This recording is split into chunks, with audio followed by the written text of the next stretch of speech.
Your recommendation on the cemetery changes? You call? Are you soliciting or someplace? Okay. But if you kind of keep the control in that area. Sure. Great Oh, house. that's east of mine. Would you mind sending me an email? Even tonight. Just, if I don't have it by tomorrow, I got so many, this thing only goes so far. I understand that. Yeah. I wanted to talk. Yeah, about you it. bet. Absolutely. Yeah. I know it is big. I don't think there's a bunch of stuff in there for him to get right now, but it's pretty obvious. I He's wasn't up to there. no good. I wasn't there, but it was pretty obvious. Right to the keys. Yeah, it was pretty obvious to her that he was fixing it. Right. You bet. You Okay. bet. Not a problem. Thanks, Chief. Hey, Pat. What's the name of that kid that runs the camera? Oh, I did think about that today. Oh, man, I love this. No wonder we're right on target. This is. I know, it's like, no, I'm not. I didn't know you. Nothing. It's just these partitions. I don't know. Well, actually, what was good as a son, we're gonna pray about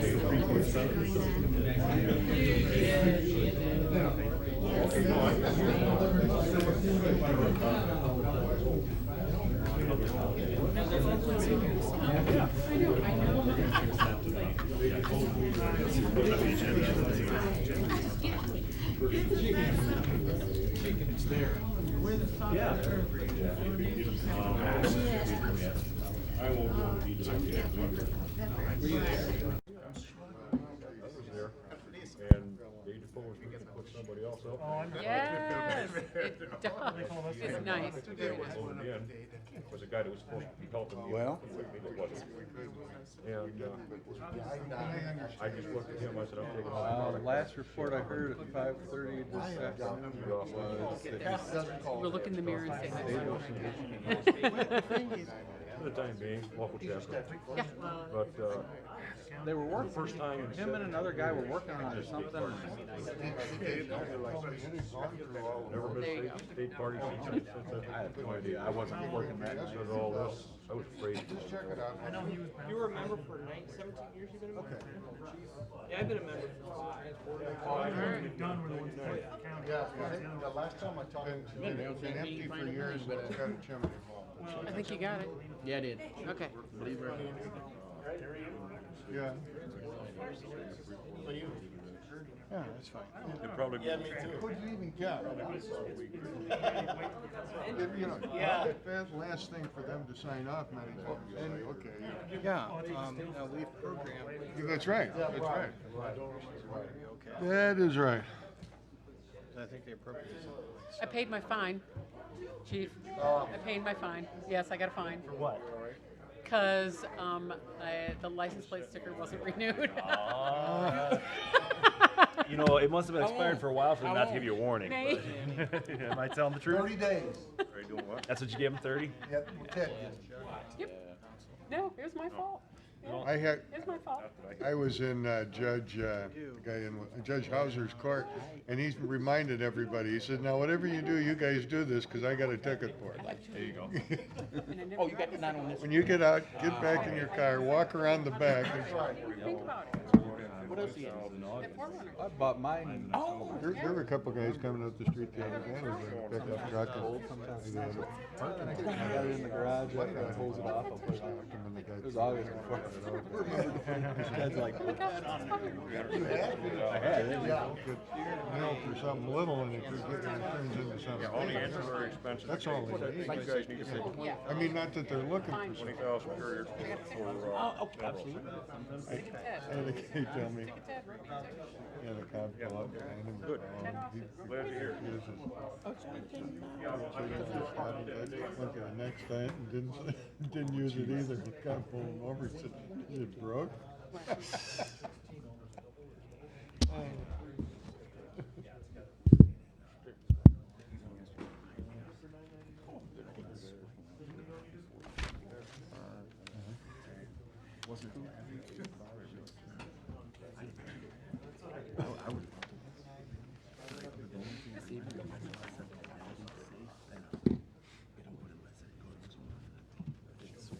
That would have been embarrassing. Oh, yeah.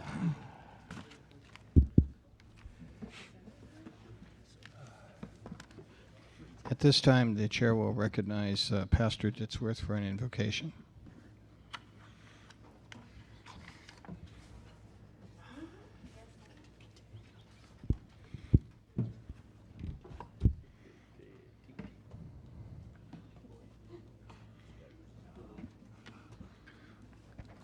Okay, tonight, Pastor Pat is standing here with me because I want to pray over what our news has been talking about lately.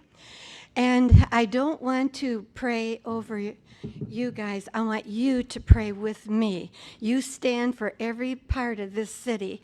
And so join together with me because we want to declare peace over our city. And Pastor Pat, just before we came, gave me this cute little thing that said we're sisters. So we are declaring tonight we love each other.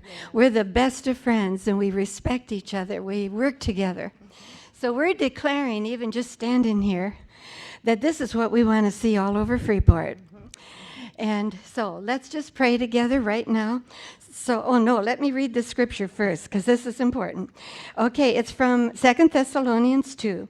For the mystery of lawlessness is already at work. And then the lawless one will be revealed, whom the Lord will consume with the breath of his mouth and destroy with the brightness of his coming. So we just declare and decree tonight, Lord Jesus, all of us together, this whole government over the city, we're declaring and decreeing tonight that there is going to be sisterhood and brotherhood among black and white, every ethnic group, that there will be peace in our city. And I thank you, Father, there is no murders. There are no murders this summer. I thank you for that. Yeah. And Lord, we just ask, Lord Jesus, that every policeman, you would give a level head to every policeman. You would give them peace as they go out.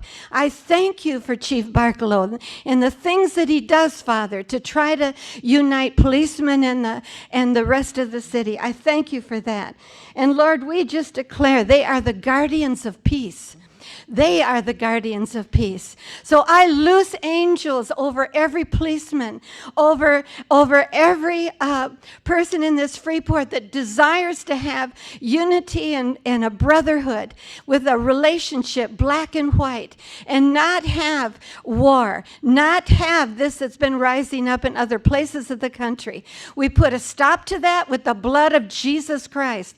And I put a hedge of protection right now, a fiery hedge of protection around our city. And we say no to this. It will not come in here. It will not. There will not be the killing. There will not be the fighting between policemen and the black community. This will not.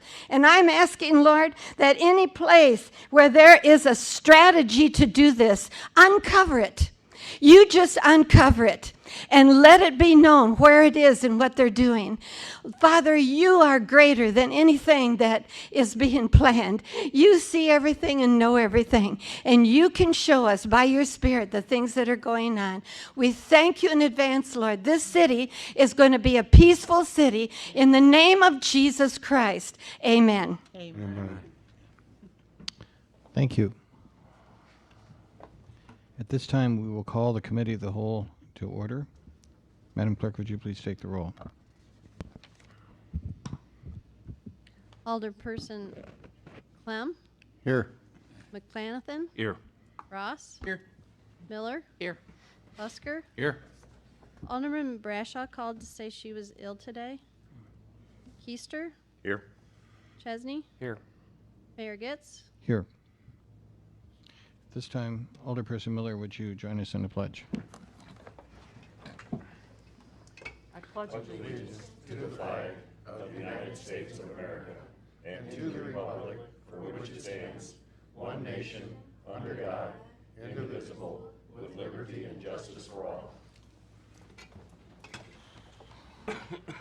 Alderperson Miller, your meeting. Thank you. Madam Clerk, is there anyone on the list for public comments tonight?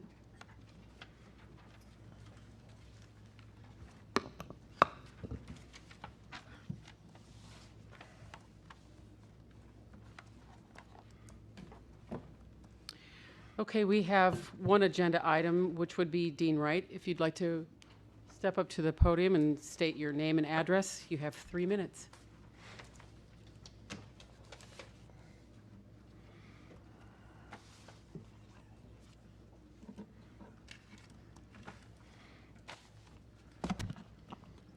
I feel like we should have door number 1, 2, and 3 over here. That's okay. My name is Dean Wright. I currently live at 341 South Main in Pearl City. I'm the director of the Freeport Area Church Cooperative, the team leader for the City Center Freeport downtown revitalization effort, and in 2003 I was elected the city's first alderman at large.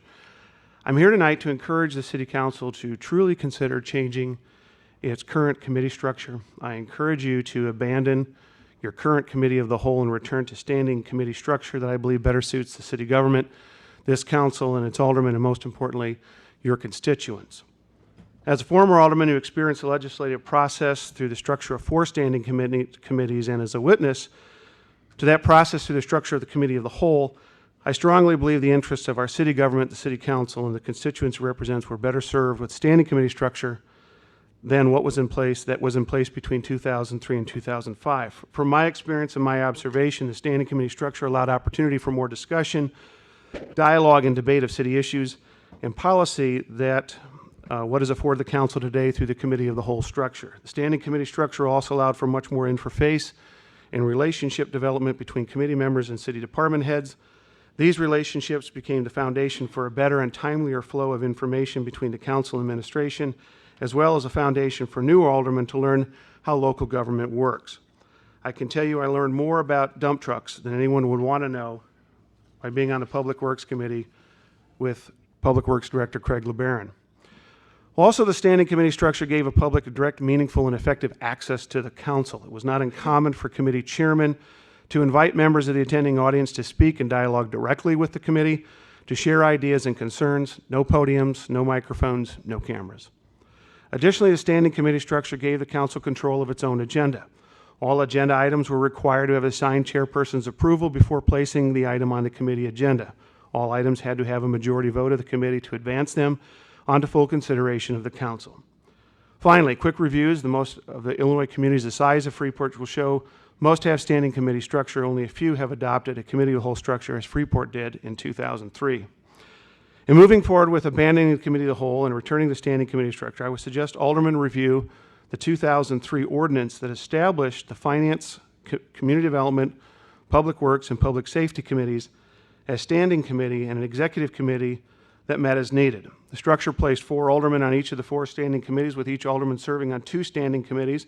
4 aldermen were chairpersons of those standing committees, while the remaining 4 served as vice chairman of those committees. The 4 standing committee chairmen made up the executive committee. Though not codified, but out of courtesy, the 4 most senior aldermen were assigned as chairs of the standing committees, while the junior aldermen, such as myself, were assigned as vice chairs. At that time, the Finance and Community Development committees met on the 2nd and 4th Mondays, respectively, at 6 p.m., while the Public Works and Public Safety committees met at 6 p.m. on the 1st and 3rd Mondays, respectively, 1 hour before our 7 p.m. regularly scheduled City Council meetings. As stated earlier, I believe returning to a standing committee structure will allow for a more open and meaningful discussion and dialogue between the City Council, the administration, department heads, and residents. This dialogue and improved communication will lend itself to a better and more informed debate of the issues confronting this community. Better debate means better policy. Better policy means better outcomes. Thank you. Thank you. We have one other one on there, but it has not on the agenda, so we'll wait until that one till the end. So number 5 is approval of minutes. Do we have a motion to approve? So move. Second. We have a motion to approve and a second. All those in favor? Aye. Opposed? The ayes have it. Number 6, presentation by Executive Director of the Water and Sewer Commission regarding the rates and infrastructure.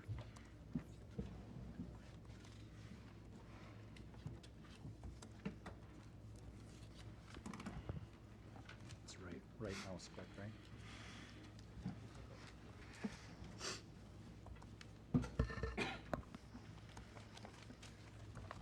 Good evening. So why are we here? It's not as simple as Freeport water and sewer rates. We're here because of time. Over the time, there's been not really a thorough education of Freeport utilities to the decision makers over several decades. The past has failed to take care of our most valuable capital-intensive assets, the water and sewer utility. These areas have created an effect of undervaluing our most valuable life and commercially sustaining asset, water. I can't stress enough the word undervalue. Everyone in a lot of cities that get into this position, they like to say, well, every community has this problem. We like to say that to avoid some of the stress and the responsibility for charging the appropriate rates to cover the true cost of providing and maintaining utility services. Politically, lower rates were nice and accommodating over the years, both then and now. I just recently heard our renowned comment just a few weeks ago while I was discussing a possible rate increase with a community group. The proverbial statement of kick the can down the road, our rates are already too high. I'm starting to have a real hard time with the metaphor of a tin can is used when it relates to public health, environmental safety, and when it reflects the necessity of the city's utility and its sustainability. We mentioned a few meetings ago that if this process would have started 30 years ago, when everybody knew that the utility was 100 years old, it was very obviously things were failing. Yeah, we didn't have some of the dynamic and earth-shattering water main breaks, but nevertheless, the utility was fully depreciated and there was a lot of structures going. Well, nothing got done during that 30 years, and if we move forward now and do it in 30 years, the cost is $100 million more. That's what it costs to kick the can down the road and not ignoring what it needs to get done. Water main cost back 30 years ago $85 a foot to put in. We're now spending $250 a foot to put it in. Our water and sewer assets in the city of Freeport equals just short of $400 million in today's replacement value. Water is being produced and discarded at the rate of 2.75 billion gallons per year. That equals 8 million gallons a day on a low average, 315,000 gallons per hour, 5,232 gallons per minute, and 87 gallons per second. Now, I suppose you might have visions of 255-gallon drums flying through the air here at every second, but obviously, I get there. This is over. Whoop, I can't go backwards. Can I, Sean? Right. Can you go backwards, hon? There it is. Throughout over 333 miles of distribution and collection piping and infrastructures. We could run lines past St. Louis. I can't remember if I said that in one of my there, but we can go to Oklahoma. And there's several destinations I can give you that if you'd under-earth all the material that we have underground, it's astounding. So with all this in mind, come on, one more time. Our current rate structure consists of three components: the base fee, the usage fee, and obviously the capital improvement projects fee. A base fee is referred to a lot of them in all the books and everything as a lifeline rate. If you can imagine us not hardly delivering any water, we still have to maintain all our facilities, insurance, upkeep, everything. It is that base number that we need to keep our utility intact on a day-to-day basis, and also to meet debt service payments. Then comes the usage fee. We have what's called a usage block fee, but to simplify it, it's the exact gallons per location that's being used. It fluctuates from day to day and everything, but as we pump more gallons, we obviously expend more electrical, more chemicals, more testing, and the associated depreciation of all the equipment that happens as we're pumping more and using our equipment more. The next part of the fee that doesn't show up on most of all your bills, it's just kind of hidden. It's the commercial and industrial digressive block structure. This one's kind of hidden to most. But this went in way back in 1882 when it was originally Freeport Water Company, but it also got adopted in 1937 when the city of Freeport purchased the water company from the Freeport Water Company. Back then, it was very lucrative for Freeport Water Company. They wanted to sell more water.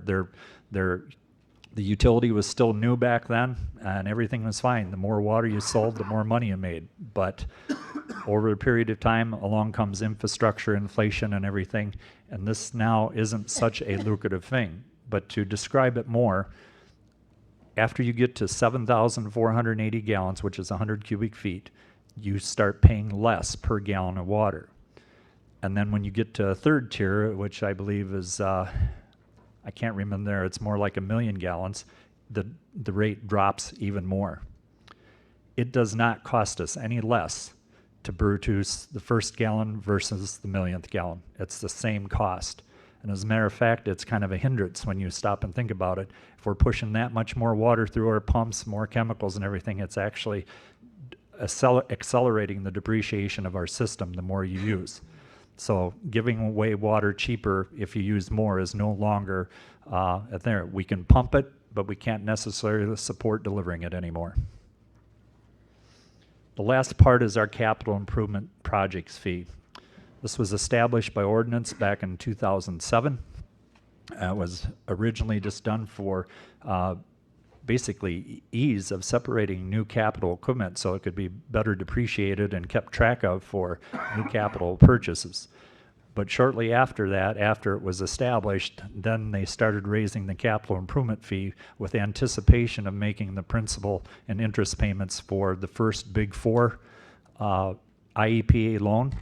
And then later on, as we know, we here ourselves enacted the one last year which included Phase B, was the increase.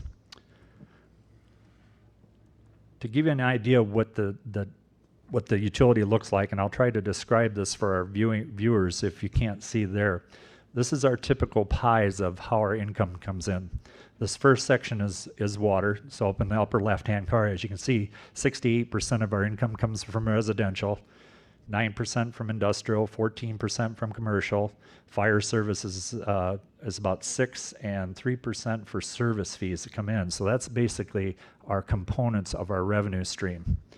Then likely with our expenses, most of our expense is personnel. I believe that is 67%. And then you'll see the typical three pieces of the pie: outside services, supplies, and utilities, and then just other expense. Same way with the sanitary, a little bit just about the same proportions. 70% of our sewer fees come from residential, 8 for industrial, 18 for commercial, and 9 from other service fees. We get lots of odd things coming into the waste plant for dumpage and things like that. The pie on the expenses is a little bit different. We got the same utilities, supplies, and outside services, but we do have debt service against the water sewer base fee. These were bonds that have been brought out over the years.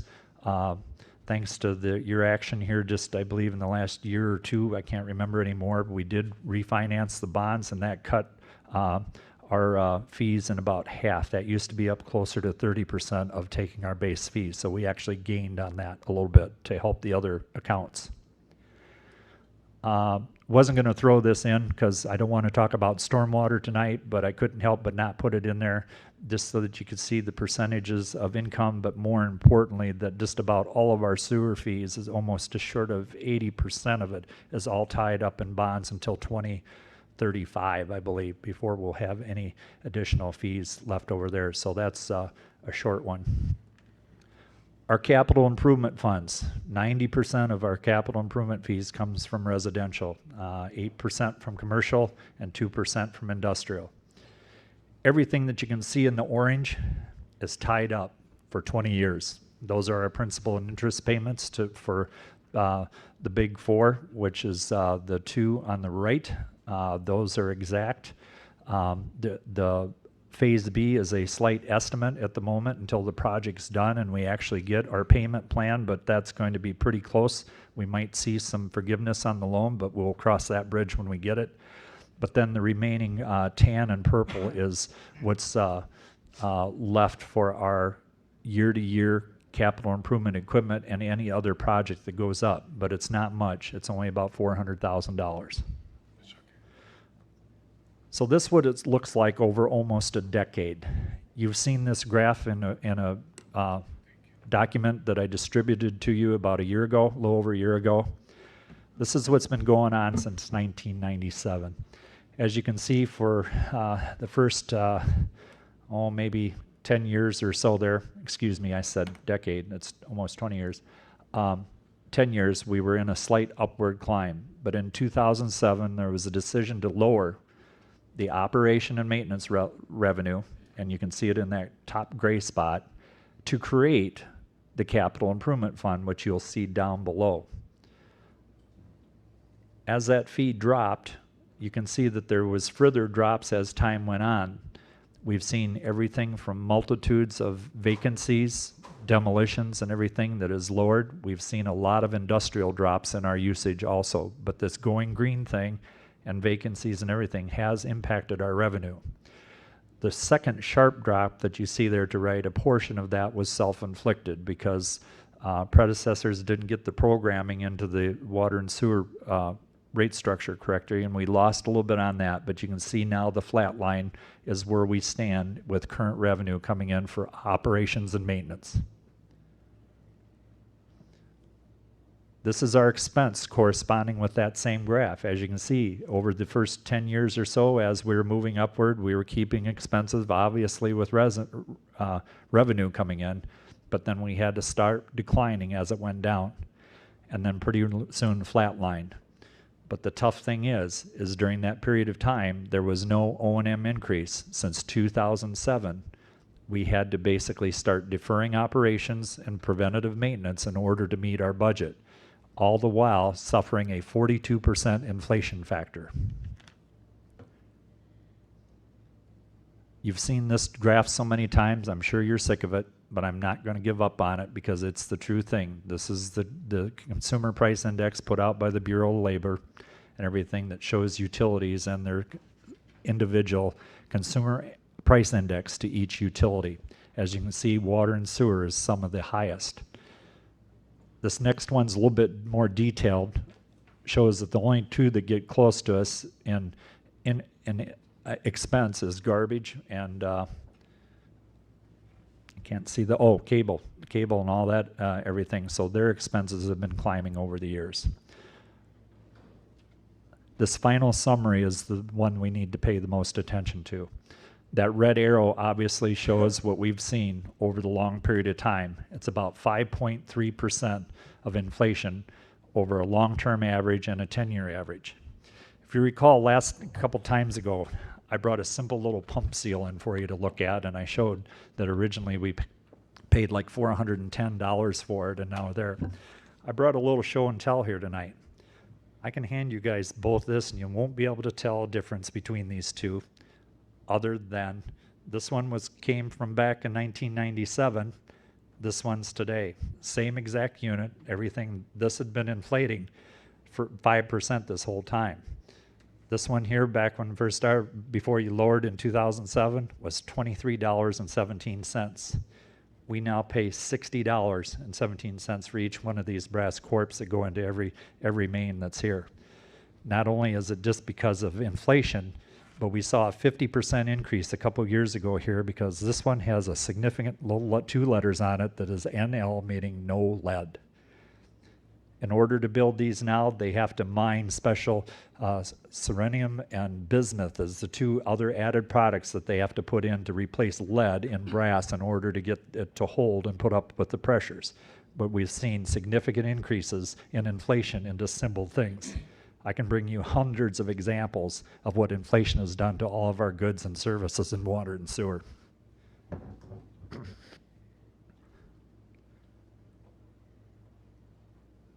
This is a reflect back to the capital improvement fund. It's the bottom block. You can see in 2007 where we started it. Sorry, my lines aren't perfect on here. The next three stair steps are the $2 in increments that we raised in order to meet the principal and interest payments of the big four. And that very last black jump that you've seen was the one for Phase B. So we are now collecting almost as much capital improvement fees as we are O&M fees at the same time. To also show you a trend is our sewer revenues. As industries have been dropping, vacancies, people just, there you can see our revenue in the top has slowly been dropping. A lot has to do with people going green, but we had to flatline our expenses in order to meet the revenues coming in.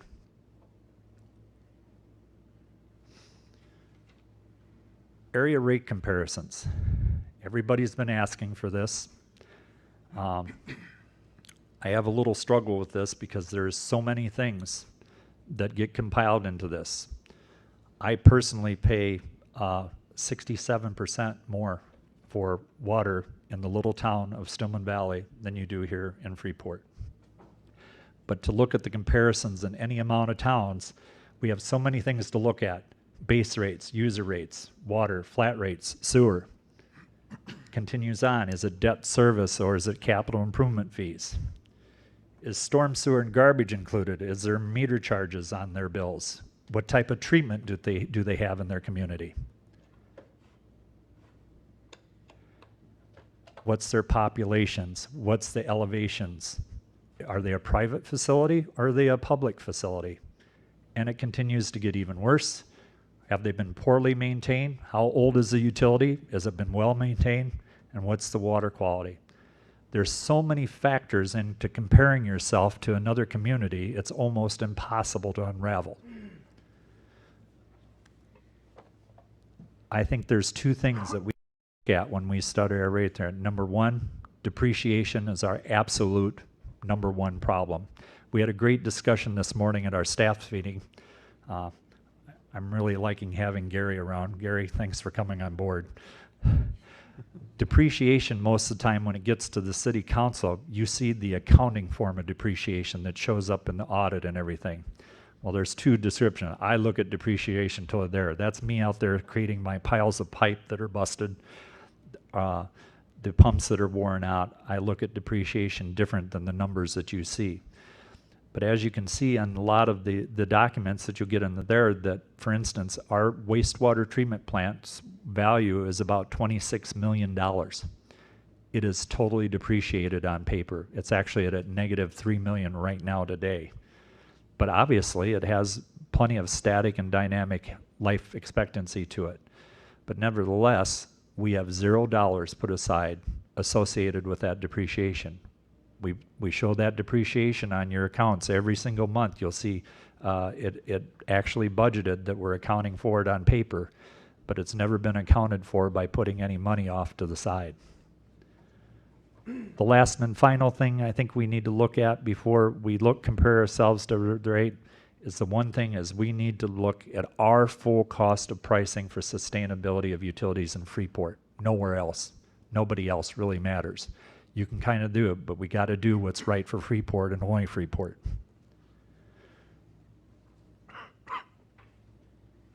So here we go. We're going to go ahead and compare ourselves to each other. Hopefully you'll be able to read. I have a handout with all this. You'll be able there. I took a wide diversity of different towns and cities and everything. As you can see, we're at the lower end, but this is for water usage only. There is not one other single fee wrapped up in this. This is just for the gallons of water only. So there's no garbage fee. There's no capital improvement fees including in this. So because this is such a stray graph, we have to kind of take the median average. We're about 38% below the median average of all these people. If you can see the purple lines off to the right, those are privately owned facilities. Those are Illinois American Water facilities. They're privately held. They're regulated by the Illinois Commerce Commission. And all these facilities that Illinois American run, they have the right to have overhead and profit margins to pay for their stockholders. And it's almost impossible to separate out their numbers. Here's our commercial rate. We're the lowest. We're 52% below the median average. A lot of this is pretty accurate because it's only based on 62,000 gallons of water. There's a lot of commercial and industrial units that would use 62,000 gallons, but we are the lowest. This is the big one, the industrial rates of 1,250,000 gallons of usage a month. Here again, we're at the low end. I can tell you for a fact that in the far ones to the right, Elgin neighborhood, they have no one using 1,250,000. But if they did, this is what their rate would expound at. It would get up extremely, extremely expensive. But most of the facilities that come in there, there's reuse of water. There'd be very few people. So comparing ourselves then, we really have to look at the median average of being about 58% below the median average. But here's where it starts. It gets cheaper after 7,480 gallons, and then it gets cheaper after we get up into, I'm sorry, I can't remember what the next teardrop is, but then it gets even cheaper. So that's why we drop off and they stay standard. 76? 76,000, okay. A quick look at sewer. I can tell you this one's pretty flat. This one's, we can easily compare ourselves to all these. These are actually true numbers for 6,000 gallons of wastewater used monthly. I can't give you the percentage of where we lie. We're not at the highest, we're not at the lowest, but here it'd be conditional. But this is where we line up along all those facilities that are there. So the big questions for tonight: where do we start and how much do we need? Last month I gave you a pretty significant report of all the things that I found as imperative, and I kind of restated them different. Replacing water main at the minimum rate of a year for the next 30 to 40 years would take about $2.5 million per year. I'm not suggesting that that's exactly what we're going to do. There might be some years that we do slightly less. But I can tell you when we get downtown and we get into the old arch structures down here, it'll be 3 million or more if we get into certain areas. So it's going to be there, but that's just a nice average. We have to continue sanitary sewer lining at the rate of about 1.5 miles per year. This is that 1 billion gallons worth of inflow infiltration that we see every year that's doing nothing but depreciating our utility and costing us a lot of money to treat. So I'm looking at a very modest 1.5 miles for the first 10 years, and then hopefully we will have the pink elephants out of the system and we can drop down to maybe about 0.5 mile, but that will continue on for some time. That would be about $850,000 per year. I showed you the urgency of getting the lines replaced under the railroad property. It's going to take about $1 million to do that. We know that there's a great possibility that there will be some federal grants that we can attack to get there and reduce that. But we have to get to that point to determine what it is. Immediate replacement of sanitary force mains. We haven't talked about this much, but 2 weeks ago, for the 5th time since I've been in Freeport, I was at the Laurel Lift Station, Sunday afternoon. We had raw sewage spewing out of the ground about 4 foot high. We busted a large force main, 8-inch in diameter, and spewed about in excess of 10,000 gallons of raw sewage to the nearby storm drainage ditch. We got it secured in a matter of 1.5 hours, and it just happened to be, out of all the lift stations we had, that's the one lift station that we can actually shut off and bypass to another. If it would have happened on any of the other 4, it would have been all hands-on emergency, bypass pumping and everything. It would have been a big deal, but we were fortunate that we could delay it until Monday morning. I had to start with I'm sorry phone call to EPA to let them know it happened. I had to do the I'm sorry email to notify them with all the details, and then I had to start the template letter that I have to send to place it, because we won't have to possibly unearth it. We'll be able to burst it and push a new line through, so the expense will be cheaper than doing it, but we can't afford to sit on that too much longer and avoid replacing it. But it's going to be costly, probably right around $3 million. That I could start today and wouldn't stop until I was done. Water service replacements across the city. This number is just for lead and copper services alone that I know we're going to be mandated, but we have thousands of other services that are over 100 years old that are still the old original iron pipe that we haven't got to. So even if we go at 100,000 per year, it's really not going to make a dent in it, but we have to start cutting back somewhere. Carroll Tank, we're way past due of doing a rehabilitation of the tank. The longer we wait, the more that $750 is going to get expensive. Staffing is a big deal to me. Next 5 to 10 years, we're going to be losing a third of our veteran staff. It is going to dramatically make an impact on operations here in Freeport. We were already shorted back from the days of United Water and some of the cuts. One of the things to do to meet the expenses, we were skeletonized.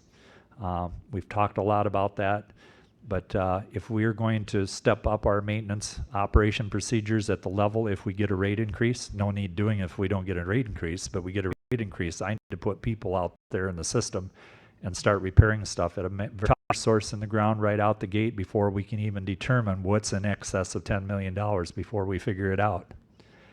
We know down the line the upgrade of the wastewater treatment facility is coming. It's totally depreciated. The solids handling system that I'm talking about replacing that's going to be there is over 75 years old. That too is going to be in excess of $10 million. And then just the ongoing capital equipment replacements. So how do we get ourselves out of this? The very first thing in my mind is we got to quit backsliding. If we don't put a consumer price index on all components of our rate increase, we're just delaying, and it's going to make a bigger black hole than we already have. This is a sample of what a consumer price index increase is there. On May 1st of every year, upon the approval of the City of Freeport Council, the water system availability charge and the per unit usage margins for all rate customers will be adjusted by using the most recent CPI as published by the Bureau of Labor and Statistics Consumer Price Index for all urban consumers using the Water, Sewer, and Trash Collection Service Index. That's what an ordinance will look like if we adopt it. The last and biggest thing that's going to open up discussion tonight is an incremental water and sewer rate increase. We can't just do a consumer price index and walk away from this. We need about $30 per month per property, and that's extremely conservative, to do a 30-year program, which I can tell you is extremely conservative and won't hit the mark. But to me, it's the most logical to start getting some of this done based on the numbers we got there. So with that, I guess we have to start discussing numbers and determine what we can do, how fast we do it, over what period of time, and justify the numbers. I will understand if you guys don't trust what I've been telling you. I think I've showed you about as much as I can and educated as much. I could feed all this information to an outside consulting engineer at the rate of $150 an hour, and I could have them put a big binder together to probably tell you a number that's bigger. But I'll understand that if my information and my presentations over the time isn't good enough to for you to hang your hats on for moving forward. But this is a pretty important deal to get this going. But our depreciation rates are happening at $13,587 a day, and that amounts to over $4 million per year. It's a simple math question. So with that, I'll be quiet, and hopefully we can ask some questions and see where you want to go from here. Mr. Mayor? Did you want to talk, Tom? No, that's fine. Go No. ahead. Alderman Clem. Okay. Thank you. We just woke up. I'm sorry. Tom, first of all, I really appreciate the figures and stuff, and I don't believe there's an alderman here that doesn't believe the information that you've given us, because we know that you do eat, sleep, and we breathe the water, and your goal is to try and help us out and get straightened away here in Freeport. There's no doubt about that. The one that kind of intrigues me a little bit in the back, and it's only been talked about a couple minor times, is tell me a little bit about the industrial and the larger users. I know, you know, if you were coming to town and looking to get cheap water, it was an ideal thing, and maybe that happened on a few occasions. But I think there are there only a few of those? Approximately 3. Okay. And those are also where some of the, shall we say, events happen where there's problems with what they put in sewer, so on and so forth? One of them, yes. Okay.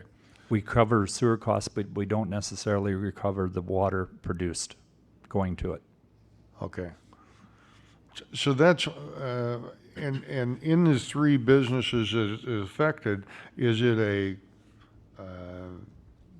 how big of item is it to them? I'm sure there's probably been discussion someplace on this, hasn't there?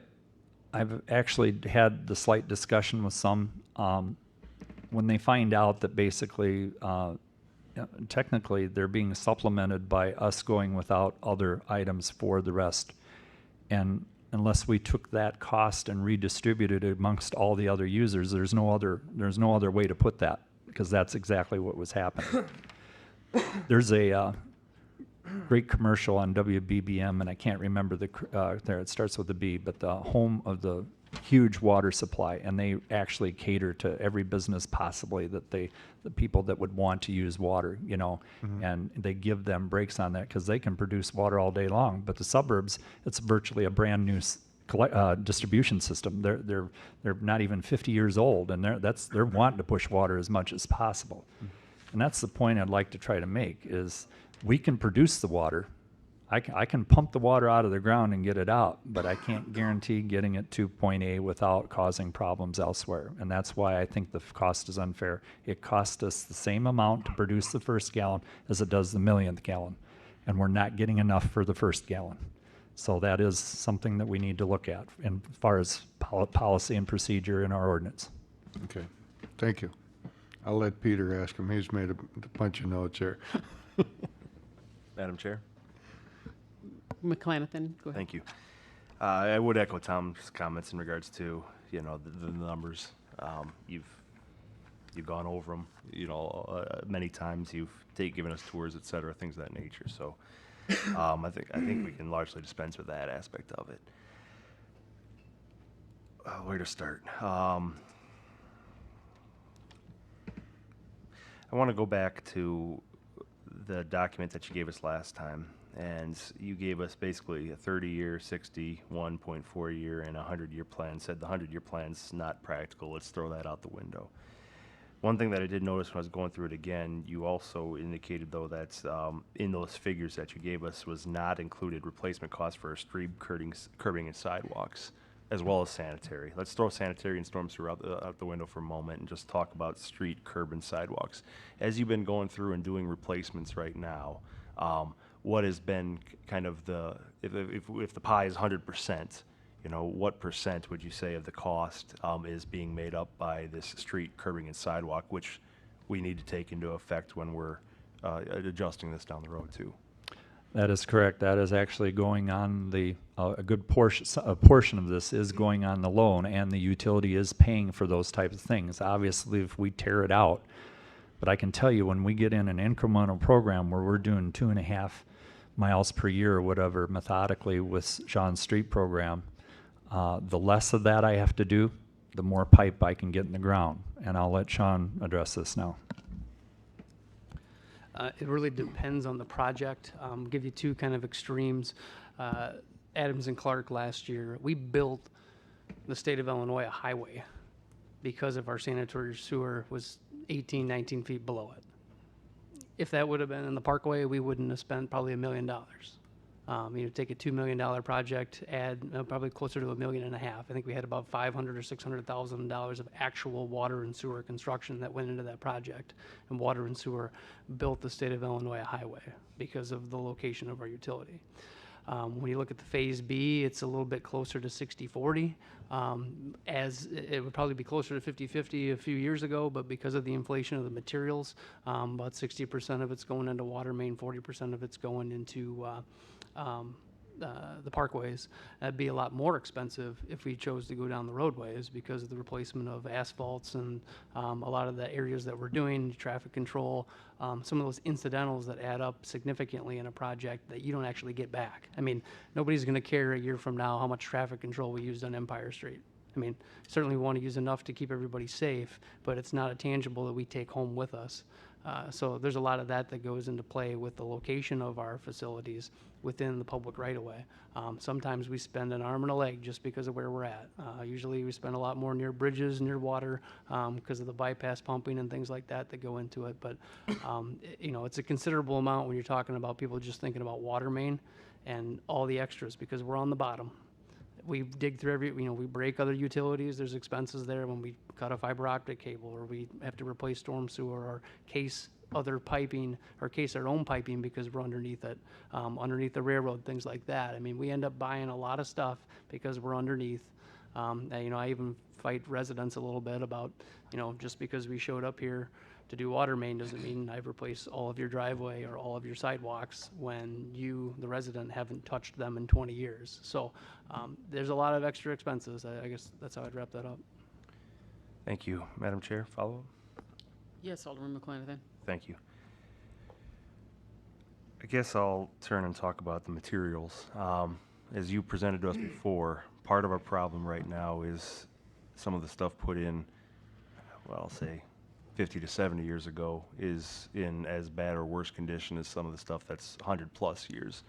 Have we largely gotten past those material issues, and are the materials that we're using now, what's the expected lifespan of them? Yes, I can put a big affirmative to that. Obviously, technology has taken a huge jump since, let's say, 1970 was about the time that they excluded building cast iron pipe and they went to ductile iron, much, much stronger pipe. Does it fail? Yeah, under some pretty adverse conditions, but nothing like what we're seeing going from 1970 backwards. The testing procedures that we see these new high-density polyethylene lines go through is just brutal. And like I said, they have the technology to put wear UV corrosive conditions on it. Here again, technology that did not exist 40 years ago. So I'm very comfortable with the materials that we're using now.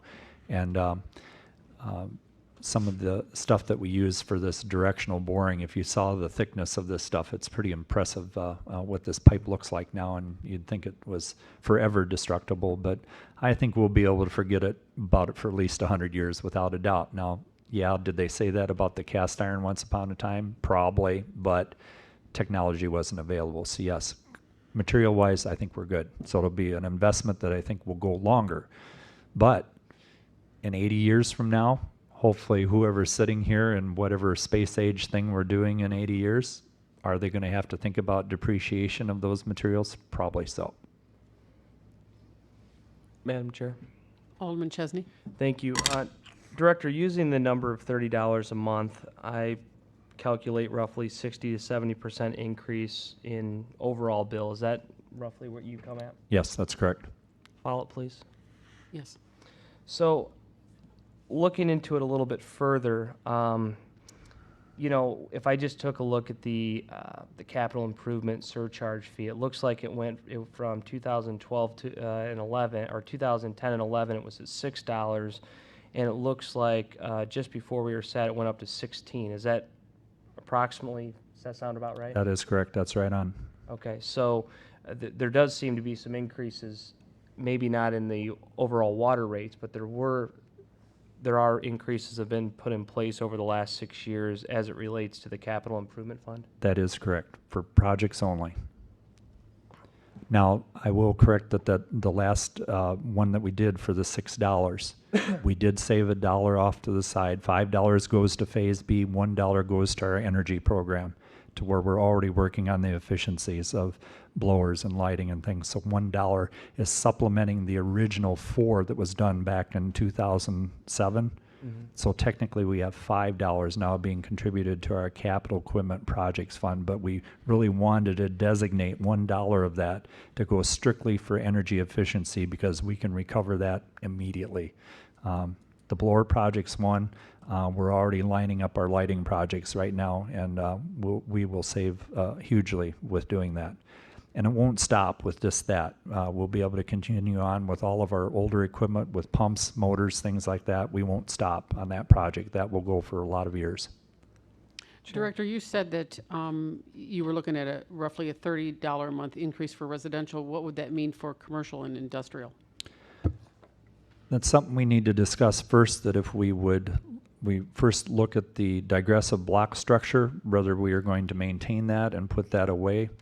But if you look, when you look at the pay schedule, they're actually paying on an incremental scale on capital improvement, and base fees are based on their meter size. So obviously a 2-inch line pays more than a residential 3/4 there, and then we have 6-inch meters, that are paying. So we have a schedule that percentage-wise, yes, I'm using 30 because obviously that's our big impact tonight of what it means per property owners. But based on that percentage, we would do the same percentage on the base fees. But they are the smaller portion of our base fees compared to residential. That's why I showed you the pie chart that we get 70% of our revenue from residential, and the smaller ones don't pay as much. So there would be an equal incremental to their base also. Madam Chair. Alderman Keister. Mr. Glendenning, on this incremental scale for businesses, I guess what I'd be curious on is what kind of impact that would have if we did away with that. What kind of impact on cost to the business itself would be, and of course, what type of additional revenue would come in if we did away with that? Is there a way you can get us those numbers? Right approximate now, numbers. Let me put my glasses on here. I might be able to give you just a little bit right now. For the first 7,480 gallons, you pay 0.001497 cents per gallon. The next 67,320 gallons, it's 0.0013636. I could do that in a percentage. Now, is it a big percentage? No, it's not a lot, but there's something there. And there's actually 4. I didn't realize there's actually 4 tiers structure, but nobody gets much. I mean, the 2 big industries, they go right down to the bottom of 0.011230, and probably in the first day of their pumpage. Those would be Snack King and Modern Plating. They use a ton of water, and we got a few occasionally. A lot of the Honeywell facilities no longer use water at a high rate, so those are our 2 main ones. So here again, it wouldn't be a huge impact because we're only talking to industrial customers. Okay, follow up, Madam Chair. Alderman Keister. And what I was curious about too, I mean, this is good information, but if we increased the rate and did away with this tier system, I would be curious as to what the financial impact on the business would be on the average with their usage, and what the impact on your budget would be with the increase on that. Is there any way we could come up with numbers on that? If during Sean's presentation you give me about 5 minutes and allow me to butt back in on after his presentation, I can give you the exact number. Okay, thank you. And one more follow-up, Madam Chair. Alderman Keister. When the new meters were put in a few years back, my understanding was that this should help stabilize the bills and at least stabilize revenue or increase it by having a more accurate reading. Has that happened? There's less than 7% impact after we put the new meters in. Okay, thank you. Madam Chair. Yes, Mayor. Just for the record, Tom, if the change in the digression rate, as you put it, for large users was a real factor in whether they continue operations in the city, does your position on the advisability of changing that structure change? Possibly, as long as there's the understanding we know that the revenue has to be made up. If we're doing extra depreciation or it's costing us more to pump than that dollar, then obviously it has to be made up. But there's lots of positives in keeping them in business that come back to taxation and not necessarily the utility. So yes, it obviously would be a good lure. I mean, it's been happened before that we use the utility, use our resources, and you get more tax dollars because of their usage. So I apologize, that's something I should have anticipated you would have asked tonight, but it won't take me long to figure out what an average water bill would jump on those 2 facilities in 1 month's time before I just need to sit down for a second and figure it out. Chair. Alderman Chesney. Thank you. And I think while we're having this dialogue, it's probably good practice not to speak specifically to companies. You know, we've probably done that a little bit too much. So if we can talk about businesses without naming them, so we all don't get phone It's not a calls as problem. to why everybody's now concerned about their water rates on top of other things. It would probably be a good Yeah. practice to leave their names I refrain. I out have of had the that. discussion, so, but we don't need to do it Unless we're anymore. going to cut them, we always want to talk about that. Exactly, If we're right. going down, that's a good Okay, thing. So, no, that's fine. but could you talk to me a little bit about the depreciation? So, you know, if I just take a look, my understanding is from the water box to our property, we're responsible for that particular piece of water line, correct? That is correct. So the average person that has a house 20, 30, 50, 100 years old, you know, we don't look at that particular piece of line and say, you know what, I think that's 93% depreciated. You know, if we have a problem, we fix it. If we don't have a problem, we don't have a problem. So if we were to take it in a real estate setting and we were to say that a house depreciates over 27 and a half years, while that's an accounting formula, that doesn't necessarily accurately reflect the value of a property, right? Correct. You can't depreciate land, but you can depreciate a house. Correct. So when we're talking about depreciating a water and sewer infrastructure project, while it might sound like it's 90% depreciated, well, I would argue that virtually 100% of everybody's water main from their water box to their house is depreciated. So are we going to then encourage everybody from the water box to their house to rip up their yard and fix their water pipe? Or do we just simply, I guess, where's the balance here from the, you know, from what has to be fixed to getting on a topic about depreciation? Because it sounds very scary and it's a massive number. And I think that if we were to walk back a little bit, we might come to a different number. Correct.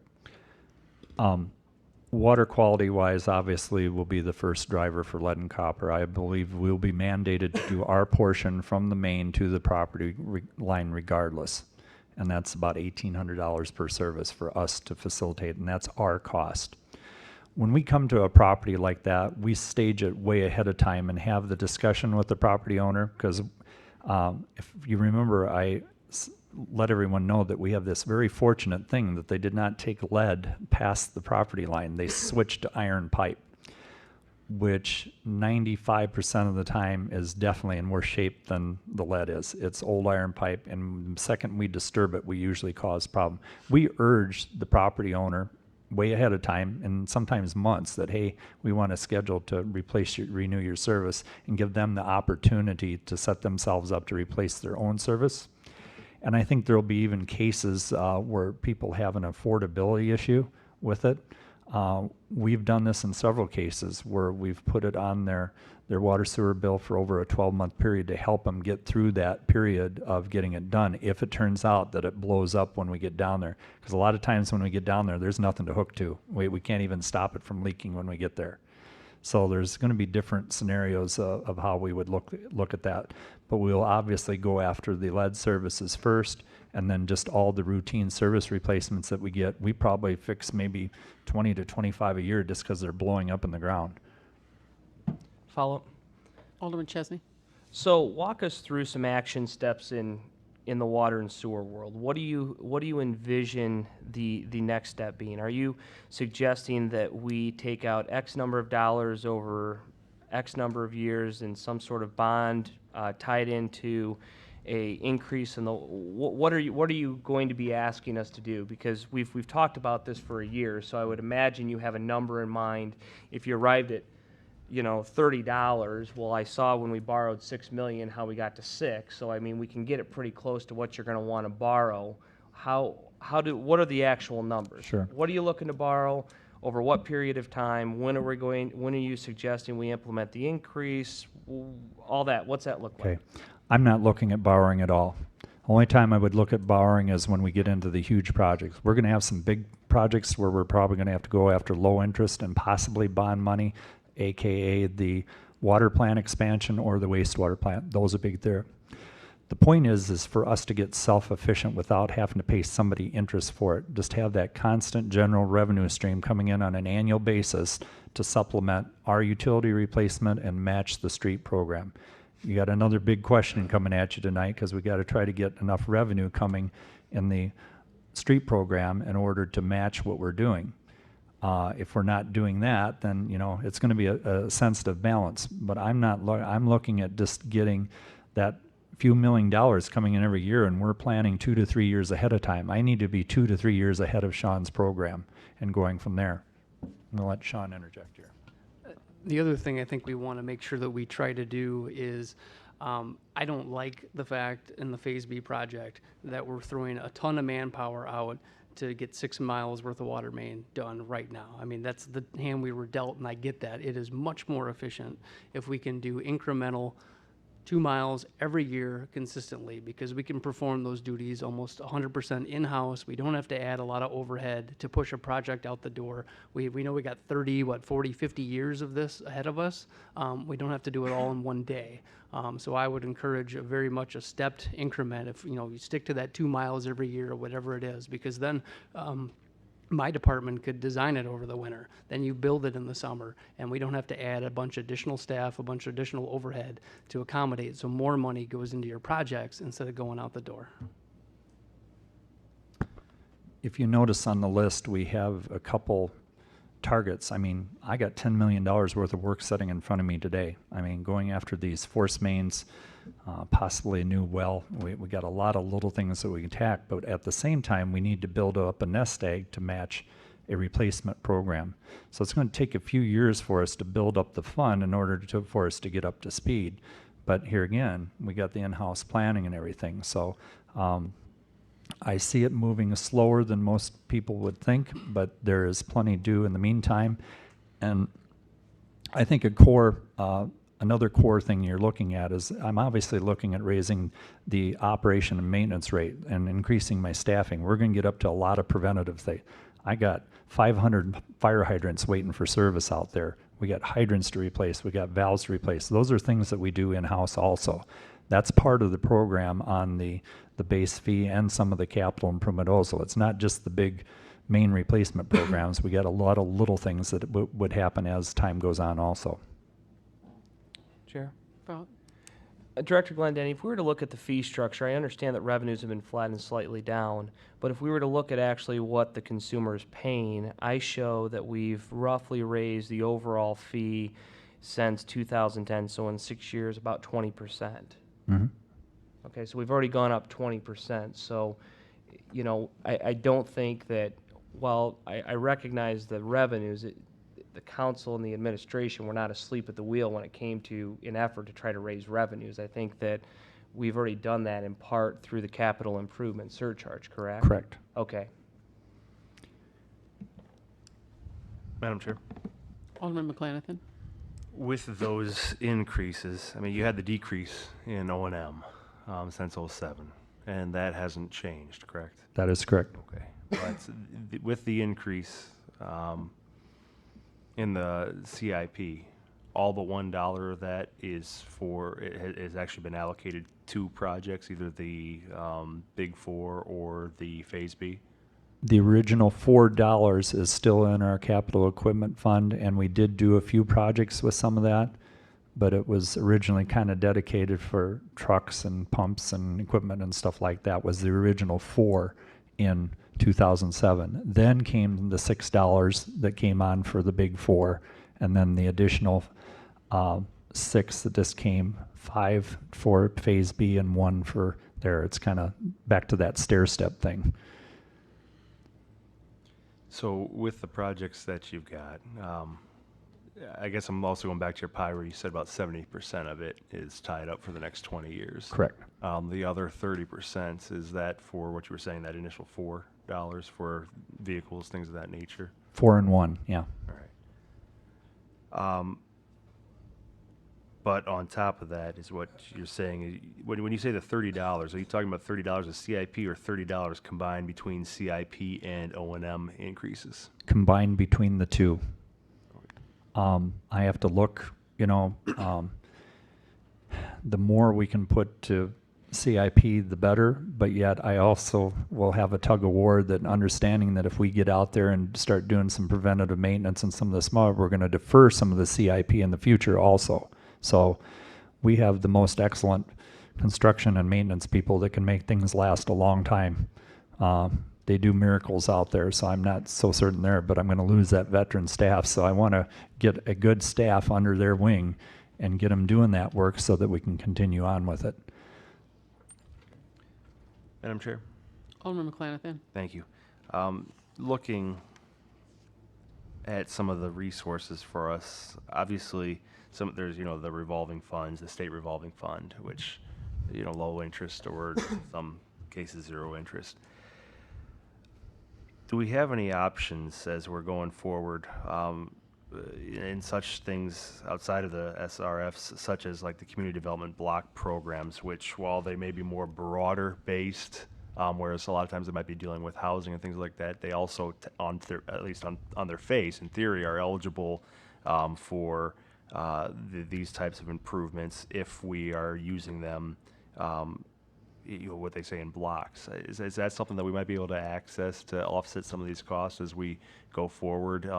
For instance, for certain neighborhoods, to be able to make that a little bit more palatable? Thank you for bringing that one up. I have an absolute target for that already. Obviously, here in the next month or so, I'm going to be proposing a new Vector, our new Vector truck that we need desperately because we've run the other one in the ground, but there will also be a new camera truck that will have what's referred to as a lateral launch camera on there. With all this infiltration we got coming on, we have designated quadrants of the city that we know we're taking a lot of water in at. And I can give you 2 areas right now to where I know there's services that will run 4 and 6 inches full of drainage water, of storm water, flood water, drainage tile, whatever you want, and flowing it to our sanitary system. Well, I can tell you specifically that there's a lot of lines in these areas that we should be able to access DECA funds with that, but we have to have the information 100% before we can apply to it. So if I can't put my maintenance program and data out there to justify it, we won't be able to go after the money. There are also some other funds out there, obviously.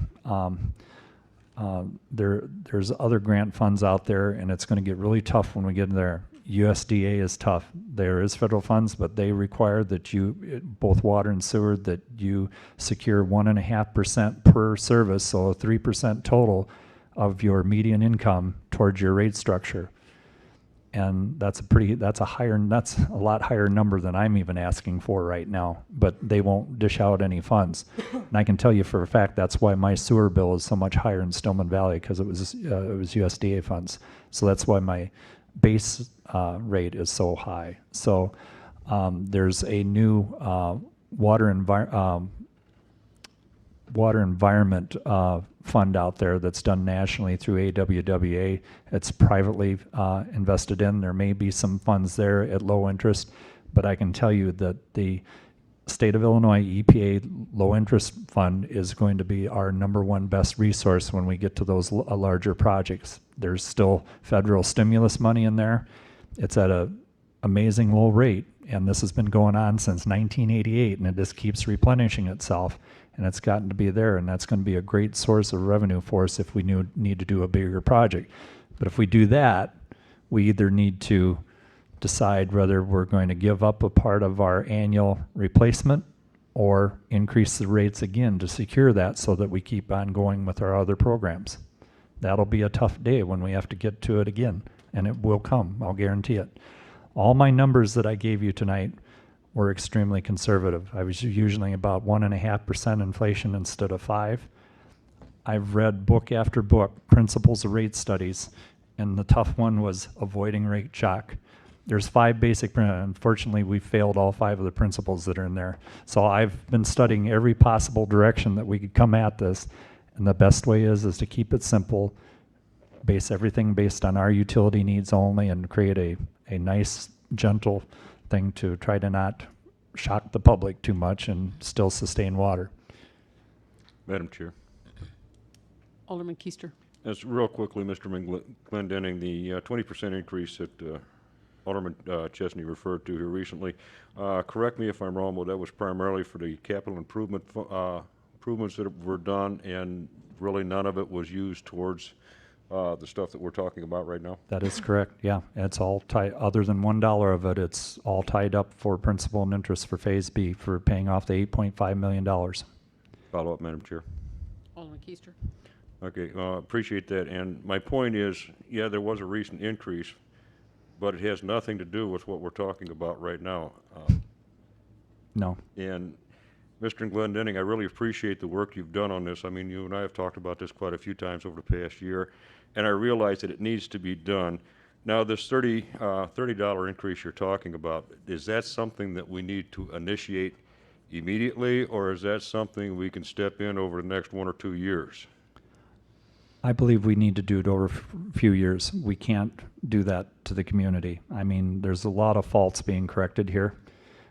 Could I use it and do it? But we can't facilitate that much work that fast either. Even though I got some big projects we're going to need, so there's no reason we can't do it over time to buffer that shock and give our staff time to plan and get things organized.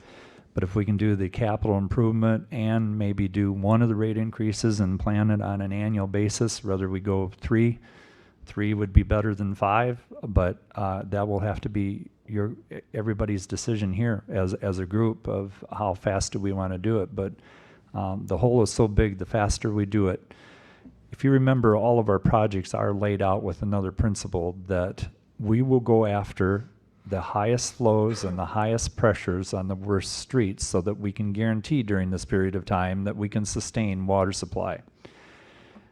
Our break back in January, hate to keep bringing that up, there wasn't actually $1 million lost that day, but it was $1 million impact there, and that was just for an hour-and-a-half interruption. That wasn't with outgoing water. We want to avoid any possible cost that would come to the community over going out of water for a couple days. And I've told you the scenarios, and I don't even want to bring them up tonight because they scare me. And those are the things we want to jump on as fast as possible and get some revenue in and get those knocked out of the way as fast as possible. So that's why a little bit more sooner than later would help. But then we will build and then start a 30-year program, and it's more likely a 40-year program, to be honest with you. One final follow-up, Madam Chair. Alderman Keister. In the same respect, Director Glendenning, if we chose to do something about the rate structure for the bigger industries, do you see that as something that can also, if we decide to do that, something that can also be phased in over a period of time to minimize or lessen the impact of that? Absolutely. There's no reason. It's been going on for decades. There's no reason we have to jump on it. But I think, to fairness to everybody in this community, we need to address it all at one time. Okay, thank you. Chair. Madam Chair. Alderman Busker. With that, the $30 rate increase, set that aside. We've been talking a little bit about the consumer price index that you believe we should start sooner rather than later. Immediately, typically it would be done at the beginning of every fiscal year. We've already appropriated and done our spending plan. Right now, if we did it today, we'd have to redo that amount of money. Not that we're going to spend the money, because I won't have projects ready, but I would like for it to get in a routine process that it happens by resolution or whatever every May 1st at the beginning of our fiscal year is typically when you would do that. Madam Chair. Alderman Clem. Tom, as you've looked into this, one of the things that we've been doing, and explain just how it affects us, okay? We've been demoing a considerable amount of houses, okay? We know that many of these houses, there wasn't payment in to begin with, so it isn't as though there was a terrible loss of income in those. But that does spread that amount out to everybody else. If we've got 12,000 houses in the city of Freeport and all of a sudden we got 11,005 or whatever, just using an example, then that amount is going to be spread out to that 11,500, not to 12,000. So it does affect those things. Has that been taken into consideration or talked about? I've been looking at that since when I showed you some of the long 2-decade charts. I took that in there, and I can account for at least about 270 that went away. And when you stop and think, all the water mains still there, all the capacities at the water plant are still there, the capacities are there, and that's what we're talking about, is all those capacities and maintenance still exist. I think once we get this set up, we have to be very mindful of those, because there'll be a break point to where we would have to basically reallocate that to all the remaining users if we stay at that level. Now, we have a lot of liens out on those, and I don't look forward that we'll probably get very far with it and everything, but we do have to be mindful that there is still service in all those areas, and we'll want to maintain it as such. So we can't dig it up just because there's no house there. Follow up? Alderman Clem. If I could, you explained some of it, but kind of, Tom, if you could give us an idea. You talked about the lead pipe scenario and the iron pipe scenario, and the old ones that we'll have to replace, okay? When you talk about replacing your part, are you talking up to the curb box is where it usually happens, or the shut-off box? Yes, we replace all the way from the main to the property line, and put in new valves on either side of it when we do it. We make sure that we have now a new static asset that's there for 100 years. We don't walk away from it partially. It's all brand new from that point, and that's how we want to leave each one of them. Back some time ago, back 20, well, not quite 20 years ago, but you actually had a portion of your construction crew, that's all they did all year round was renew services, and that got do it because they knew it was coming. You know, it was there. It was a constant service renewal, and it was targeting lead and old iron pipe, because the last thing you want that stuff to do is blow up in the wintertime. So it's not a matter of if, it's when. And when it's winter, it costs twice as much to get through the frost and cause all the problems. So just creating here again, a proactive replacement program in known areas and doing a little bit of these every year versus waiting until the break, it's going to cut our cost immensely. And that's why that's portion is on my rate increase as something to do. Thank you, I appreciate it. Good utility business. Chair. Alderman Chesney. Thank you.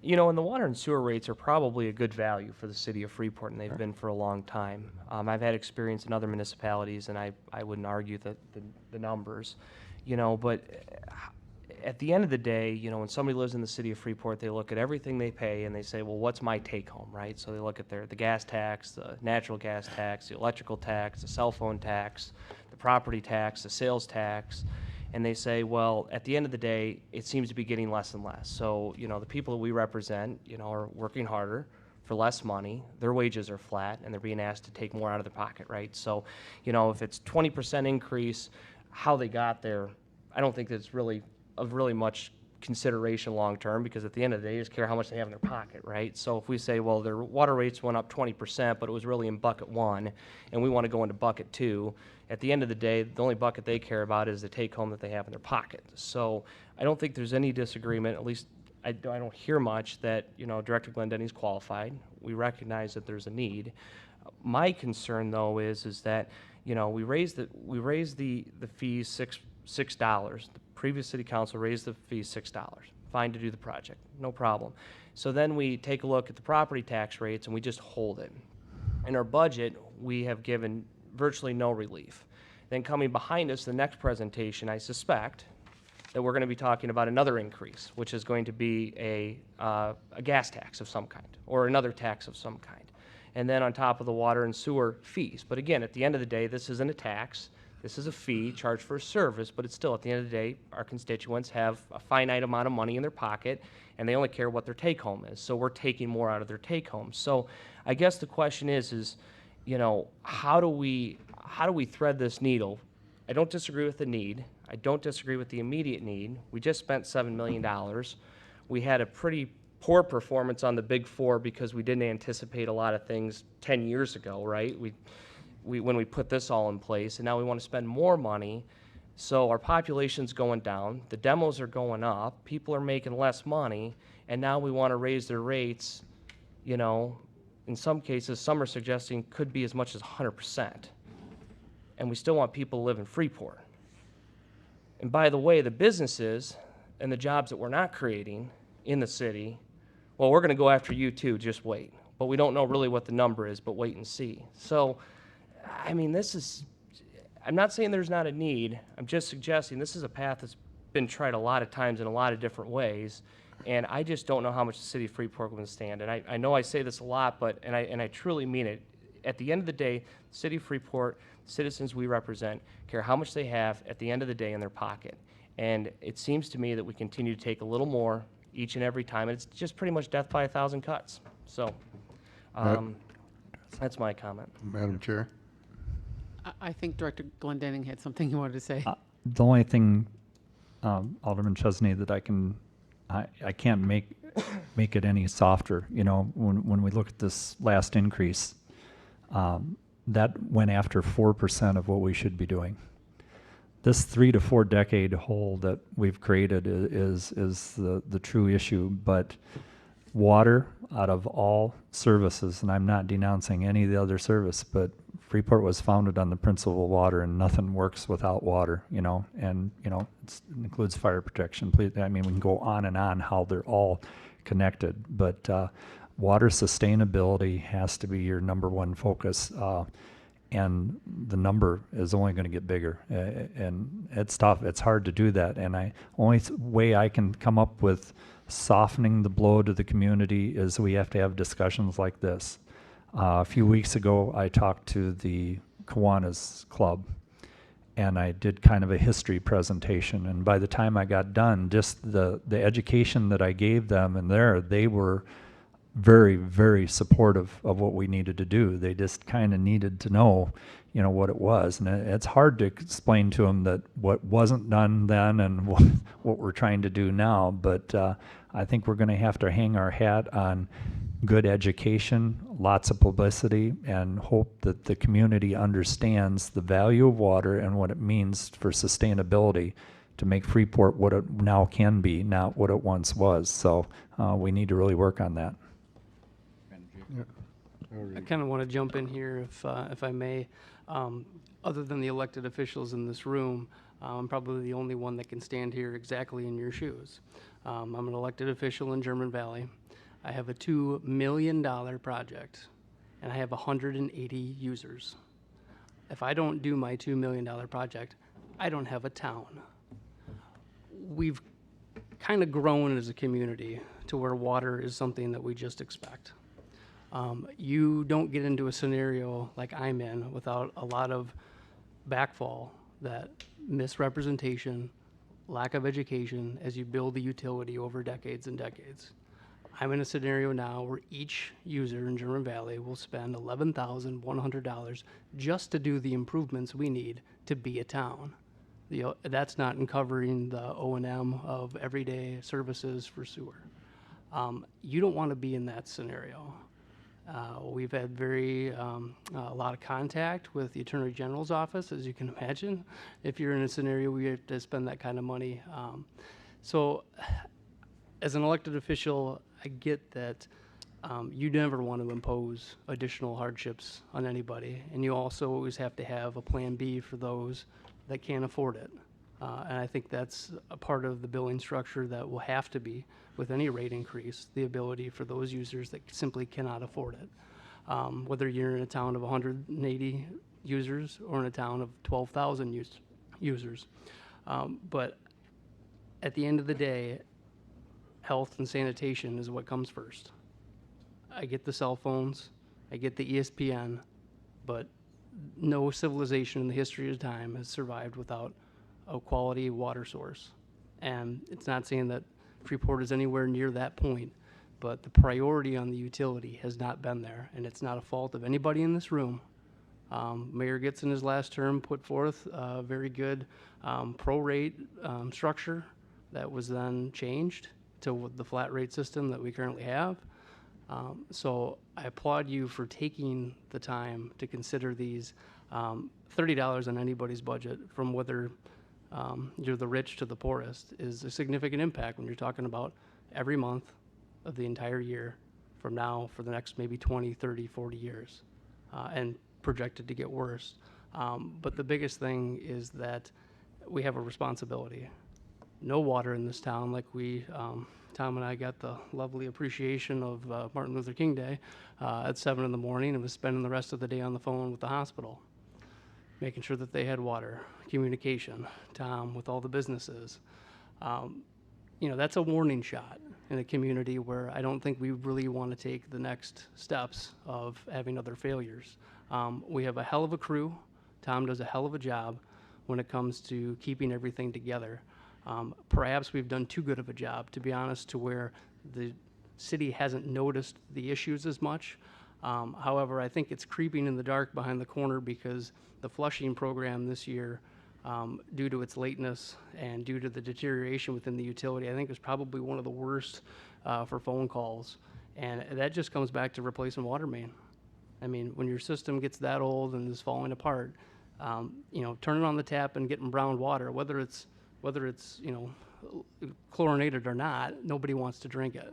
That's when you begin to feel unsafe within your own community, and we don't want to get to that point.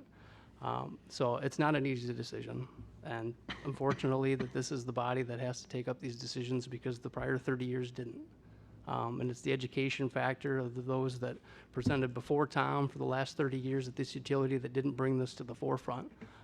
You guys are not the bad people. You know, as much as constituents may complain, ultimately they have to be able to turn their water on. And that's what makes this different from a referendum, different from a priority level with the public, is because this is a priority level to have a town. And I've come into that firsthand.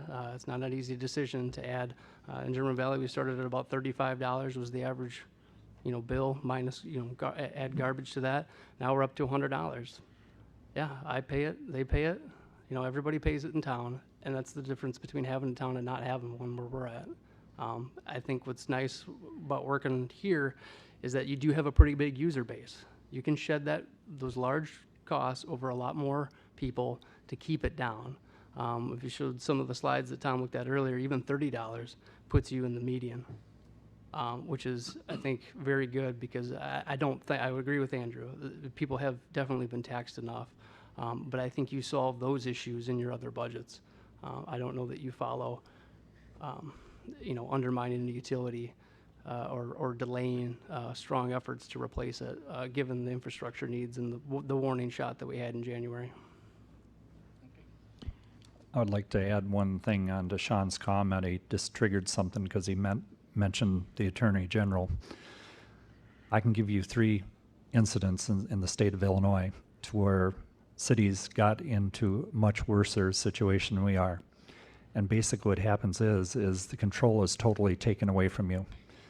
The very next day, you now all of a sudden can be a privately owned utility and you're no longer in control. You cannot utilize your local resources.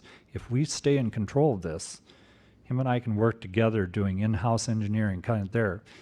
If this goes outside, your costs will triple and you won't be able to soften the impact over a period of time and do incremental there. We have to keep control of this ourselves by being responsible with this.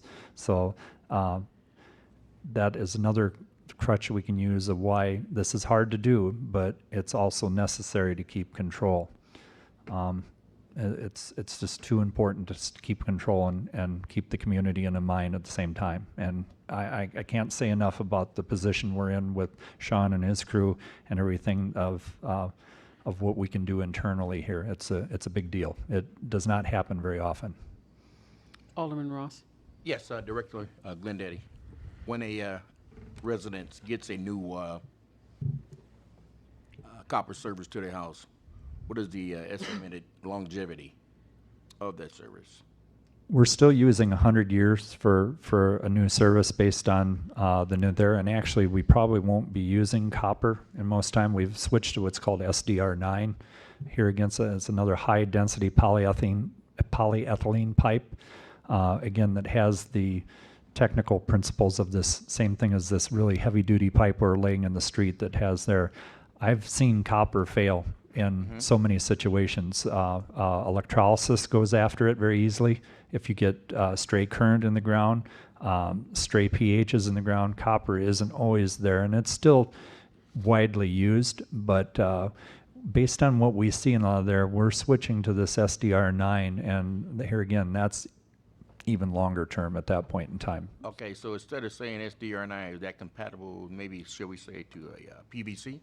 Yes, yes, that's exactly what it is. It's a form of PVC, just much tougher is what it is. It's got different properties to it. Now, what about the curb stop? Curb stop is what I showed you. Is now we're all in new. It's all brass, but with no lead in it this go around and everything.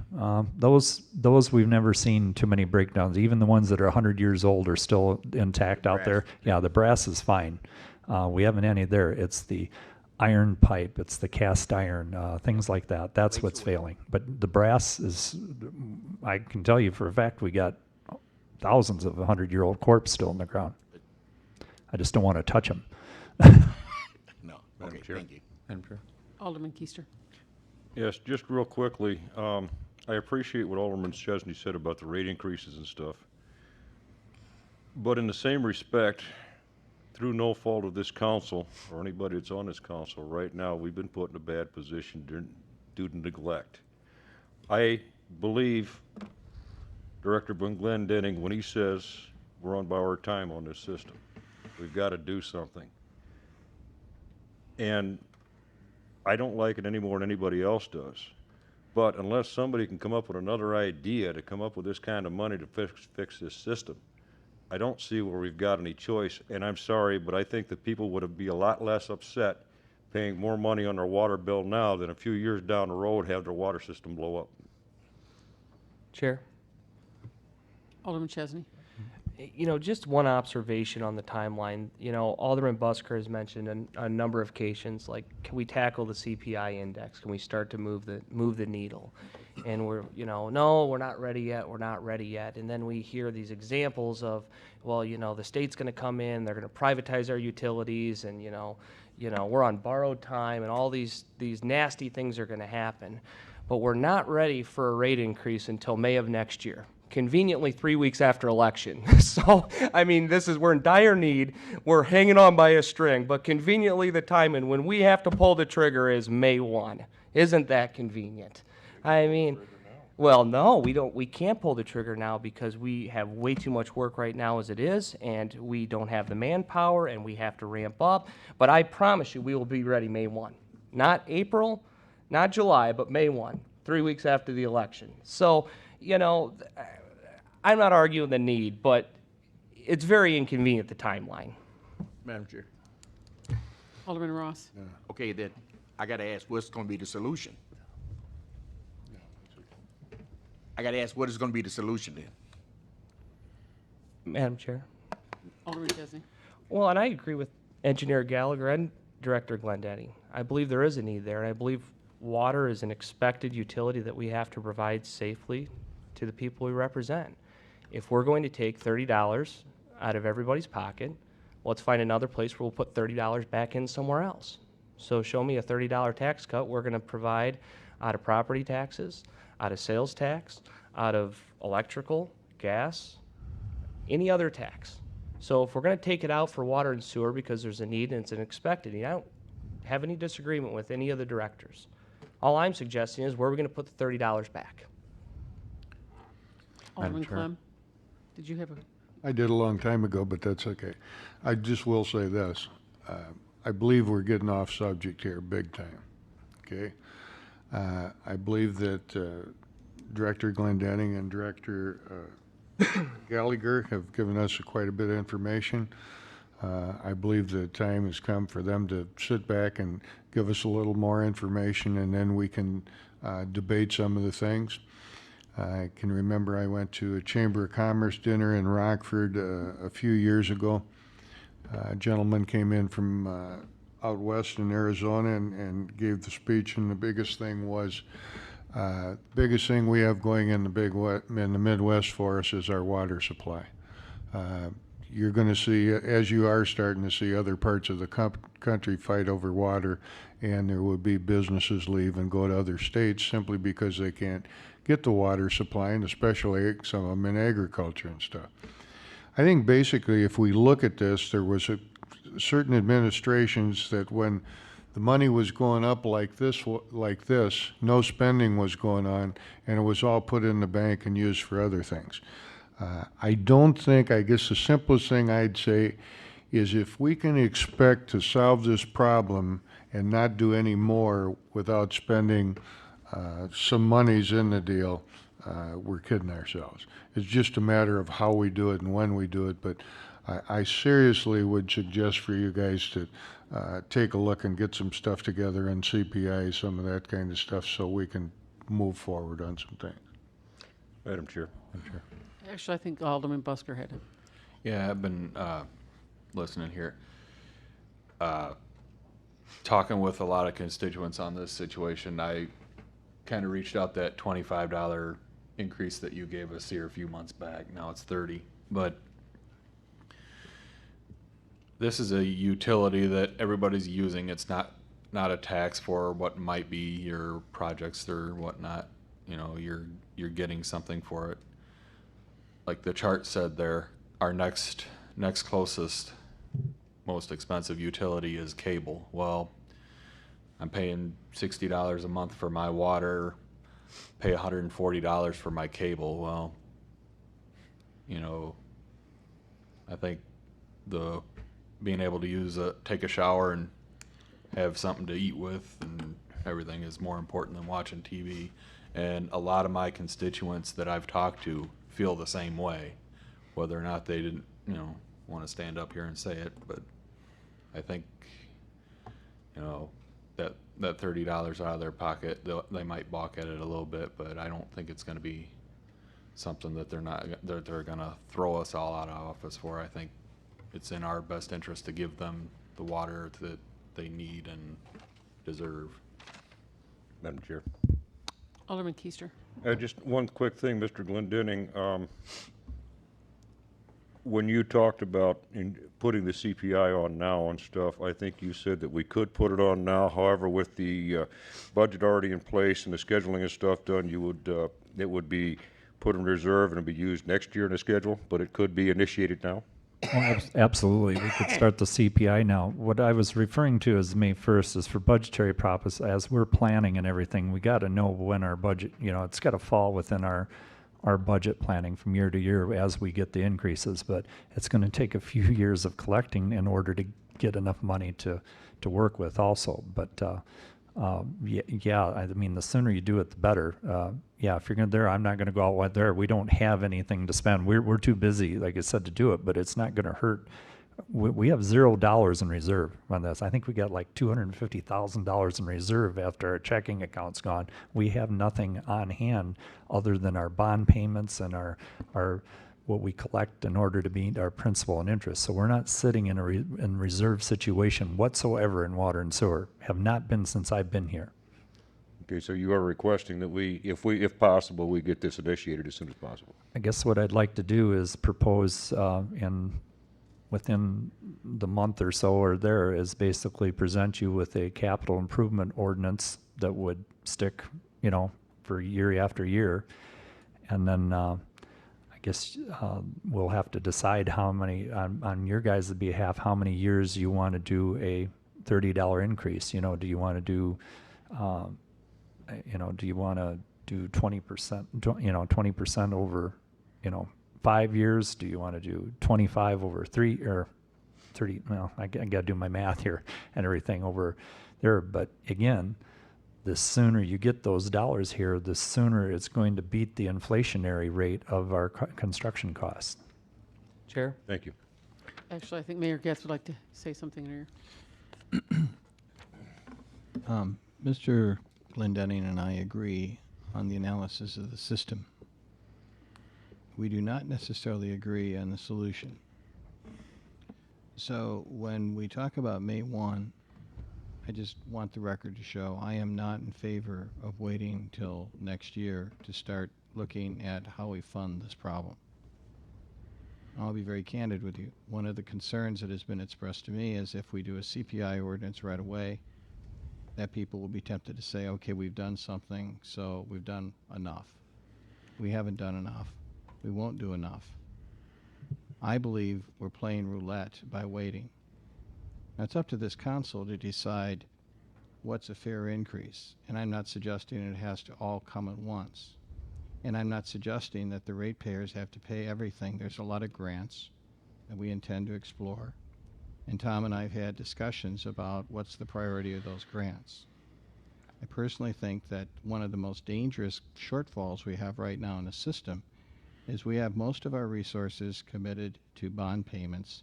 We don't have enough money in maintenance. I am in favor of amending the budget if there's more revenue coming in, and I'm in favor of making sure that if we have another incident like we had in January, that we have sufficient funds without worrying about meeting that contingency or exigency, that we can take care of it.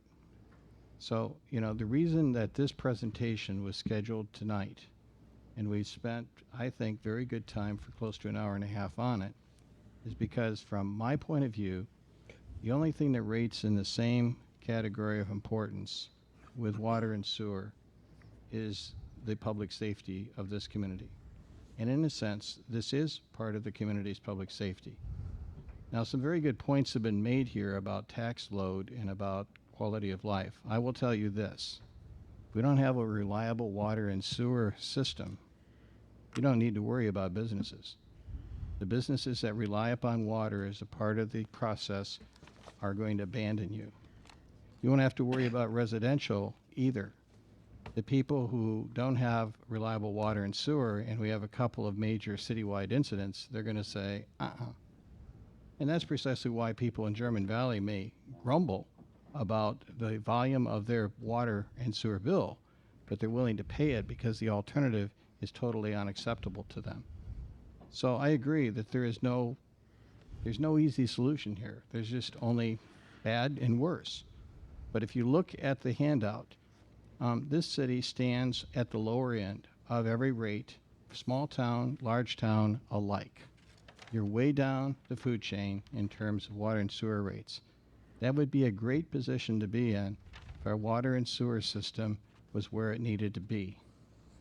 But we have an old system, and other communities are in the same boat. And some of them are retooling, and some of them are not. The future is going to belong to those that do this in a responsible way. So I think that the true issue here is twofold. One, what do you do with this presentation? Where is the common element for the council to agree and then move forward? I sense that there's agreement, for example, on CPI. If there is, let's go do it.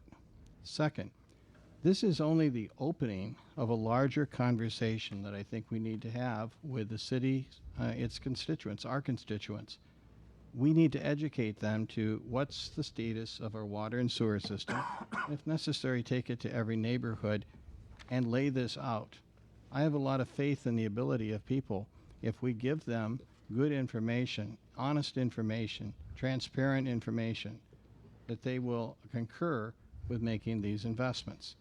They may not like the increased bill, none of us do, but I would rather pay a 30% increase in my bill now and have reliable water and sewer than have rust coming out of it when we're flushing the system and the pipes breaking in the middle of winter and a shutdown in the city. So given those kind of things, I think we saw a demonstration of confidence in the public last January that yes, they understand the gravity, and yes, they want to make sure that we fix it, and yes, they want to have honest information about what the cost is. So that's my take on it, and I want to make it very clear. No one here is suggesting that we duck and that we wait and we do this sometime in 2017. I'm not in favor of that. And I am perfectly willing to stand before people of this community and say, here's what we're doing, here's why we're doing it. Sorry if you don't like it. Hope you will understand it. Madam Chair. Alderman McClanathan. Thank you. A couple things.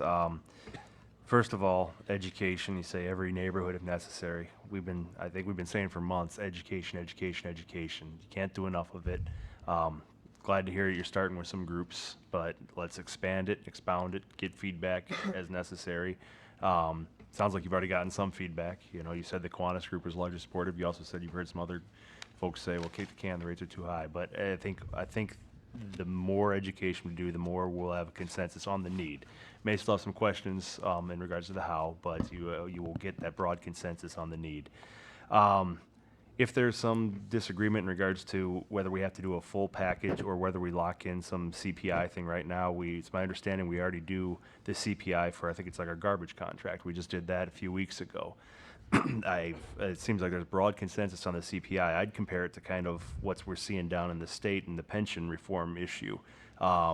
It seems that there's a large consensus as that they could achieve some sort of reform by taking care of new workers. However, we haven't seen it. Everyone's been waiting for their overall package. Some have been struck down by the courts, others haven't. So I would see, holding out on the CPI, tying it into a CPI, I think I would put it in that similar vein. Lock in address first the low-hanging fruit, and then let's address the areas where it's not as easy to do rather than just waiting on the road. That's just my 2 cents on that. And as we go forward on the broader conversation, obviously it's nothing for tonight, but it was an interesting point that Alderman Chesney brought up in regards to if this is an area which we all agree as it is that we need to make the investment in, what are some ways that we can offset the impact? Now, I think our predecessors probably incorrectly tried to offset the impact by saying O&M go down while we do the CIP, but perhaps when you look at the broader revenue streams of the city as a whole, there might be some way to mitigate the impact. Madam Chair. Alderman Chesney. One final comment. Director Glendening, if we have $0 in reserves and we want to get 2 or 3 years ahead, what was the reason that in this present fiscal year we didn't have a package? Because we've been talking about this for a year. Why didn't we have a package presented to us 6 months ago in anticipation for this? I've been busy. But we got the Attorney General, and we got all these things that could potentially happen, and we got a loaded gun, and we've got Russian roulette, and we got all these things, So it's been being discussed for some time, and I understand, the essential, and obviously the wake-up call probably was January that made it even more reality than anything. It takes time to put all this together and study it. I'm only one person, but I've been trying to go as fast as I can for you to put all this together. I can't say for the past, I've been writing on the shirt tails of what I was handed 5 years ago when I got here and trying to make the best of I can for it. Just want to clarify one thing. I wasn't really suggesting that we wait until May 1st of next year. Let me give you a little background. The Consumer Price Index is usually published in March of the preceding year, and you're using the data from the preceding year. So it usually takes, once that report comes out in March, gives you time to work on it in April and enact it uniquely about the time you're there. Now, that's not saying we have to wait for this one. We have the data from last year's data now. We got the 5.3% that's sitting right there. You can set that up however you want it and act on it now, so we're not backsliding. It's not going to hurt anything to do that. So, yeah, the more reserves we put in and everything, but the number we need is so insurmountable based on all the projects we have done. I don't have any good answer for you, Alderman Chesney. I'm one person trying to unravel this whole 30, 40 years worth of stuff, plus keep all of it there, and I think we've done a pretty good job of it. You do a good job. Madam Chair? Go ahead, Tom. Alderman Clem. I think one last thing, like Alderman Chesney brought up, things for us to think about or why things are going on.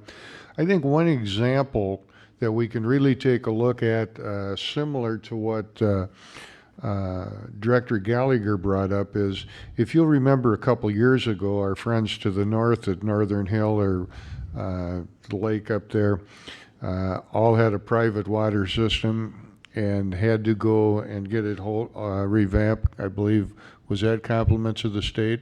But anyway, their water bills went from probably about $50-some to $150-some. So it's happened near to us, and I think I think the discussions are great, and we just need to go down the line and figure the best ways of tackling it. Appreciate it, Tom. We've been evaluating for a long period of time here with GIS, GPS, Sean and Kurt You know, we're not quite done yet. We haven't even had the discussion about storm sewer here yet. We're not quite done evaluating that. That's a whole nother number to add to this. There's another 95 miles of infrastructure we haven't discussed here yet that is going to need some help. But hopefully, you know, we curb this to make this, but we just need time. So, you know, presenting you with a consumer price index ordinance as soon as possible, I think, is goal number one. But I really need the direction whether you want to span this out for 3 years, 5 years on an incremental increase to get ourselves up to that 30. That'll be the answer, and then we'll have to look at the changes that we would need in the ordinance to accommodate that. And then we will also entertain the rate structure increase, the rate structure itself for commercial to change. Madam Chair. Alderman Keister. Yeah, and I think Mr. Glendenning just addressed it, but I was going to request that we have either an ordinance or resolution form for the next meeting, a regular meeting, increasing the CPI, and keeping in mind that we don't necessarily have to vote it through that night, but we've got it on the table. We could discuss it further. If we have to, we can lay it over to another meeting. What I think we need to start getting something in writing in front of us as to what the impact's going to be, so we can start discussing it further. Alderman Busker. I was just going to say the same thing. So are you looking for something from us tonight with that? I guess the sooner we know what increment you feel that we need to educate at is there, you know, this 3 versus 5. 3 would be insurmountable if we could do it in 3 years, the money that you're going to save by starting some of this off, but we have other issues to contain that, but we need to decide what that time frame is going to be and whether we're going to enact it sooner than later. Madam Chair.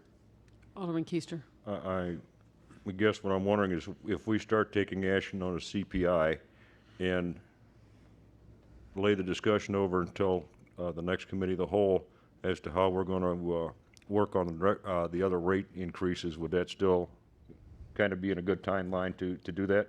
If I had that timeline, I can show you some revenue projections and also what the offset to the rate structure for commercial would all happen at once and what that would look like in actual realized revenues. Okay, then I would like to make that as a motion that we do it in that manner. I'll second that. Okay, we have a motion on the floor and a second. Before you do that, could you clarify what exactly is your motion? The motion is that we have either an ordinance or resolution at the next council meeting to increase the CPI, and that we have discussion at the next committee of the whole meeting as to what, if any, other rate increases are going to go on the water bill. Okay. And just for the record, it'll be an ordinance. Ordinance, thank you. Madam Chair, Alderman McClanathan. just to clarify, when you say increase the CPI, you mean peg it to the CPI, correct? Correct. Yes, tagging in, yeah, excuse me. What was, I missed? I inquired, I said, because the language used in the motion was increase the CPI. And Increase to just the clarify, CPI. you mean we're going to peg the usage rate, not obviously CIP is separate, but the usage rate to a CPI, correct? Correct. Right, the usage rate would increase by the consumer price index on an annual basis according to the Bureau of Labor there. And you'll be able to see it again when you read it in your packet. But that will be not just this year, this is every year. Understood. And that's why it'll fit in the ordinance.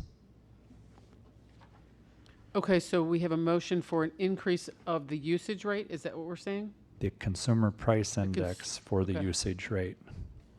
Okay, so we have a motion on the floor for an increase for the CPI, correct? Not Or an the To usage- initiate a To CPI. initiate it. Yes. Okay. The ordinance was to have motion, have an ordinance written up by next council meeting to increase the rate to the, with the CPI, and to have further discussion on rate increases at the next committee of the whole meeting, next month. And we have a second on that. Correct. Yes. Tom has a second on that. So do we need to have an actual vote, or can we just do it as one? You can do it informally if you wish. Okay. This is an important enough issue that you might want to at least take a voice vote. So is Megan, is Over there. is Meg still here? Oh, can you do that, Meg? Yeah.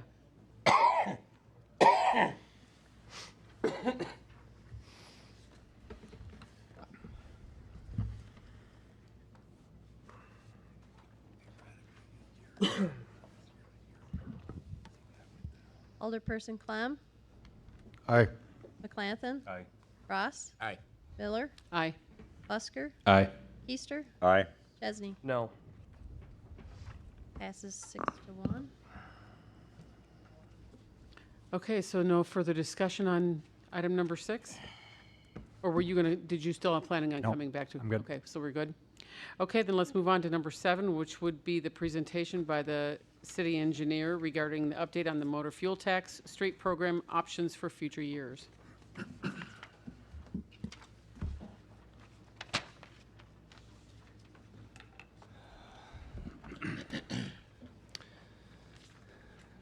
Thank you, Chair. I just want to, I provided this packet. This is actually a modification of a presentation I gave in 2014, but I'm not sure that I ever gave council or current council a copy of this. So some of this is just going to be a quick summary of things we've talked about, so you have the information as it comes up for your own knowledge and backing. But I wanted to give you a quick overview, kind of show some comparisons of the history, and then talk about what is our gap when it comes to our roadway maintenance infrastructure. So specifically, what is our program? Currently, right now, we're running a crack sealing program that's specifically designed for our newer streets to prevent significant deterioration in the early stages, talking anywhere from 3 to 8 years when we get out crack sealing. Microsurfacing, this was just recently done on McKinley and American Street is probably the newest examples. Basically industrial strength driveway sealer. You seal your driveways, anybody that's got an asphalt driveway, we're kind of doing the same thing with roads. We're trying to prevent the potholing over the long-term life. This costs 1/10 the price of a mill and overlay. So we're trying to hit those roads when they're a little bit newer after we've crack sealed a couple years later to provide some longevity within that program, cost-effective measures. This is kind of our bread and butter in Freeport, the mill and overlay program. This is a pavement maintenance technique, as I've mentioned before, because it's not new construction. Once we got higher oil prices at the end of the 90s and 2000s, a lot of municipalities switched to the mill and overlay versus reconstruction, mostly due to cost. What you see a lot of in Freeport is patches on the older mill and overlay programs, and that's because before I came here, we used to allow contractors to vibrate streets, and given Tom's presentation, we don't want to vibrate our streets.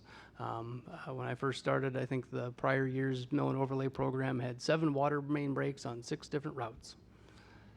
Since we've enacted this, we've not had any water main breaks on any of our routes that we've done resurfacing on.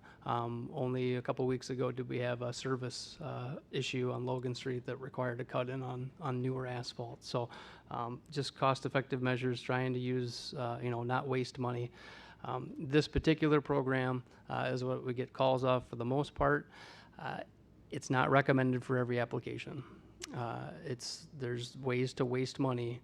You're doing mill and overlay programs, which is really the rest of this conversation, and that's when we need to get into reconstruction. Finally, we have reconstruction.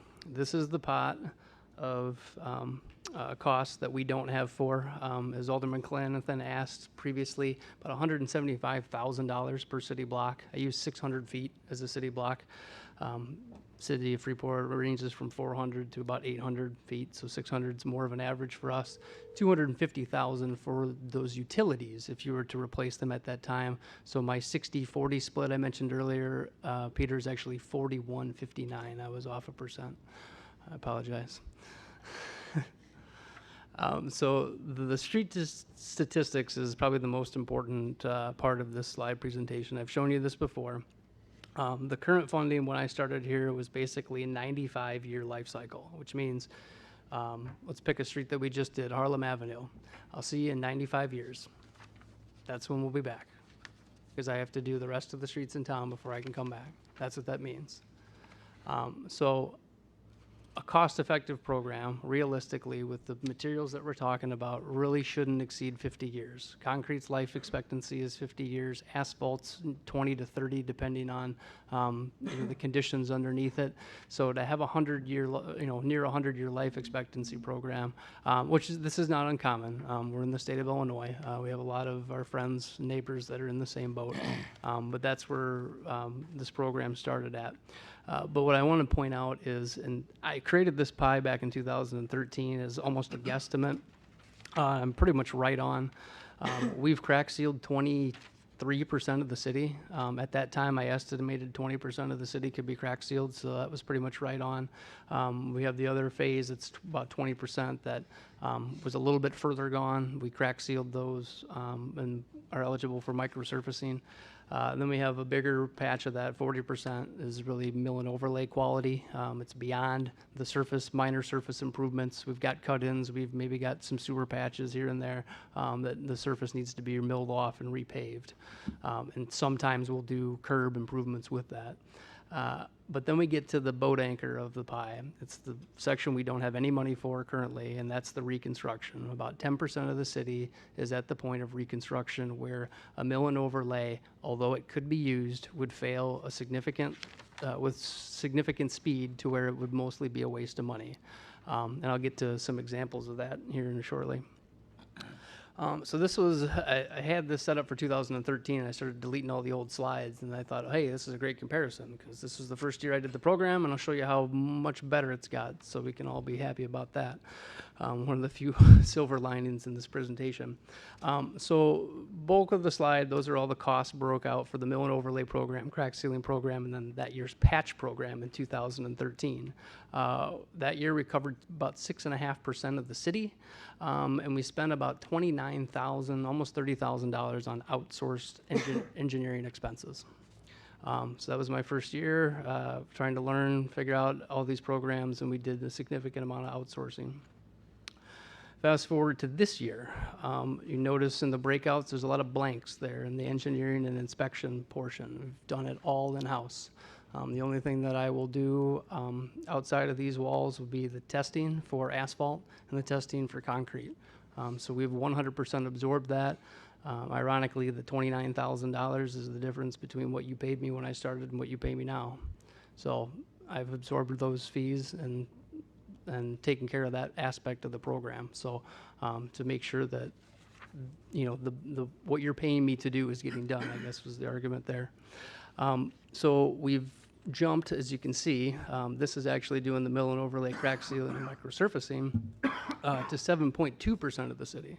That doesn't include the patch program. So we'd probably be closer to 8 or 9%. So just in 3 years, be able to even get even more out of this program from when I started, trying to get every dollar that we can get out there to do improvements on more and more of the city. I'd like to be closer to 10%, meaning in 10 years, we will have come back with some sort of improvement on every single route in the city, meaning crack sealing, microsurfacing, reconstruction, and mill and overlays. And the point of a lot of that efficiency that you see up here, why we've been able to go just in 3 years from 6.5% to what's probably 8% if you add in the patch program, is efficient bidding. We're bidding stuff instead of August, we're bidding the stuff in May, April, May. We're combining with other taxing bodies to take advantage of those programs, mass bidding. We've also mobilized less mobilization within our program, so doing several blocks in the same area. Because as I've iterated before, if I can reconstruct, say I can build a new subdivision, then all that pavement is on the same life. Back in the day, we used to pick, I think every ward got a street, one block, which means the mobilization for every program from that point forward is all split up. You're going to come back, the plow routes are going to be different because they're going to see one block is good and then the next block is falling apart. Means Tom's guys got to go cold patch various spots of the city rather than being able to say, okay, here's the hot spots of the old infrastructure. We can focus on those first and work our way out. So it has compounded the city's expenses, not only just on paper for the things we bid, but it's compounded your efficiency within your public works department, trying to make sure that the improvements stay as localized as much as possible. So that's why you saw Harlem Avenue get completed. Y is getting completed, Mernit's get completed all at the same time to make sure that we have the ability that those are on the same life expectancy, the same life schedule now moving forward. That we never took a lot of time to review that, I don't believe, in the past. Your 2013 budget, $735,000. You can see what's broken out there of how I prorated it before. This is the 2016 budget. Most specifically, just with being efficient within our own program, I took that 95-year life down to 90. 5 years, maybe it's not a big deal, but I think every little bit helps, and that's just being efficient with the money we're currently spending.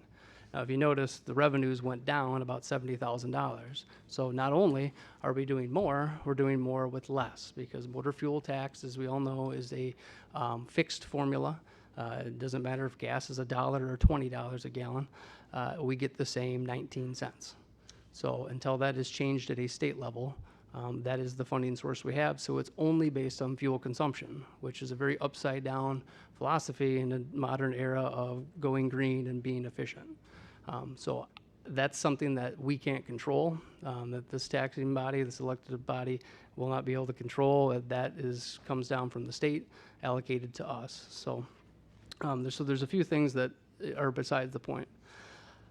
So what would it take to bring back our infrastructure to, I would say, a sustainable rate?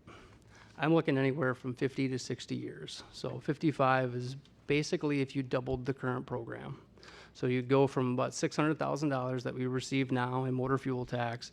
If you doubled it, you get yourself to close to a 55-year life expectancy, which that would be doable. We have materials, we have the crack sealing, the microsurfacing to get us to a 60-year life for those streets.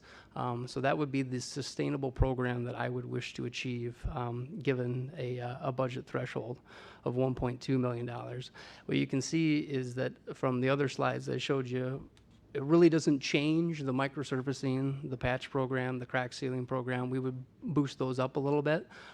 This is a theoretical average. That's why crack sealing is $10,000 a year. We've caught up.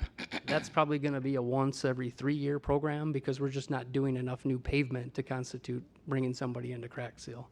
That might actually be one that we do ourselves in the future because we're only doing about 10 city blocks a year to keep up. So the biggest pie, once you jump $600,000, goes into reconstruction, $350,000. It's enough to do 2, maybe 3 blocks of city streets per year, full reconstructs with sidewalks. There's more efficient ways to do that, but for the math, it worked out for the slide. We'd add a little bit more to the mill and overlay program because you need to catch up. We have a significant amount of deterioration when you've been funded at 50% for a good decade now to catch back up where we were.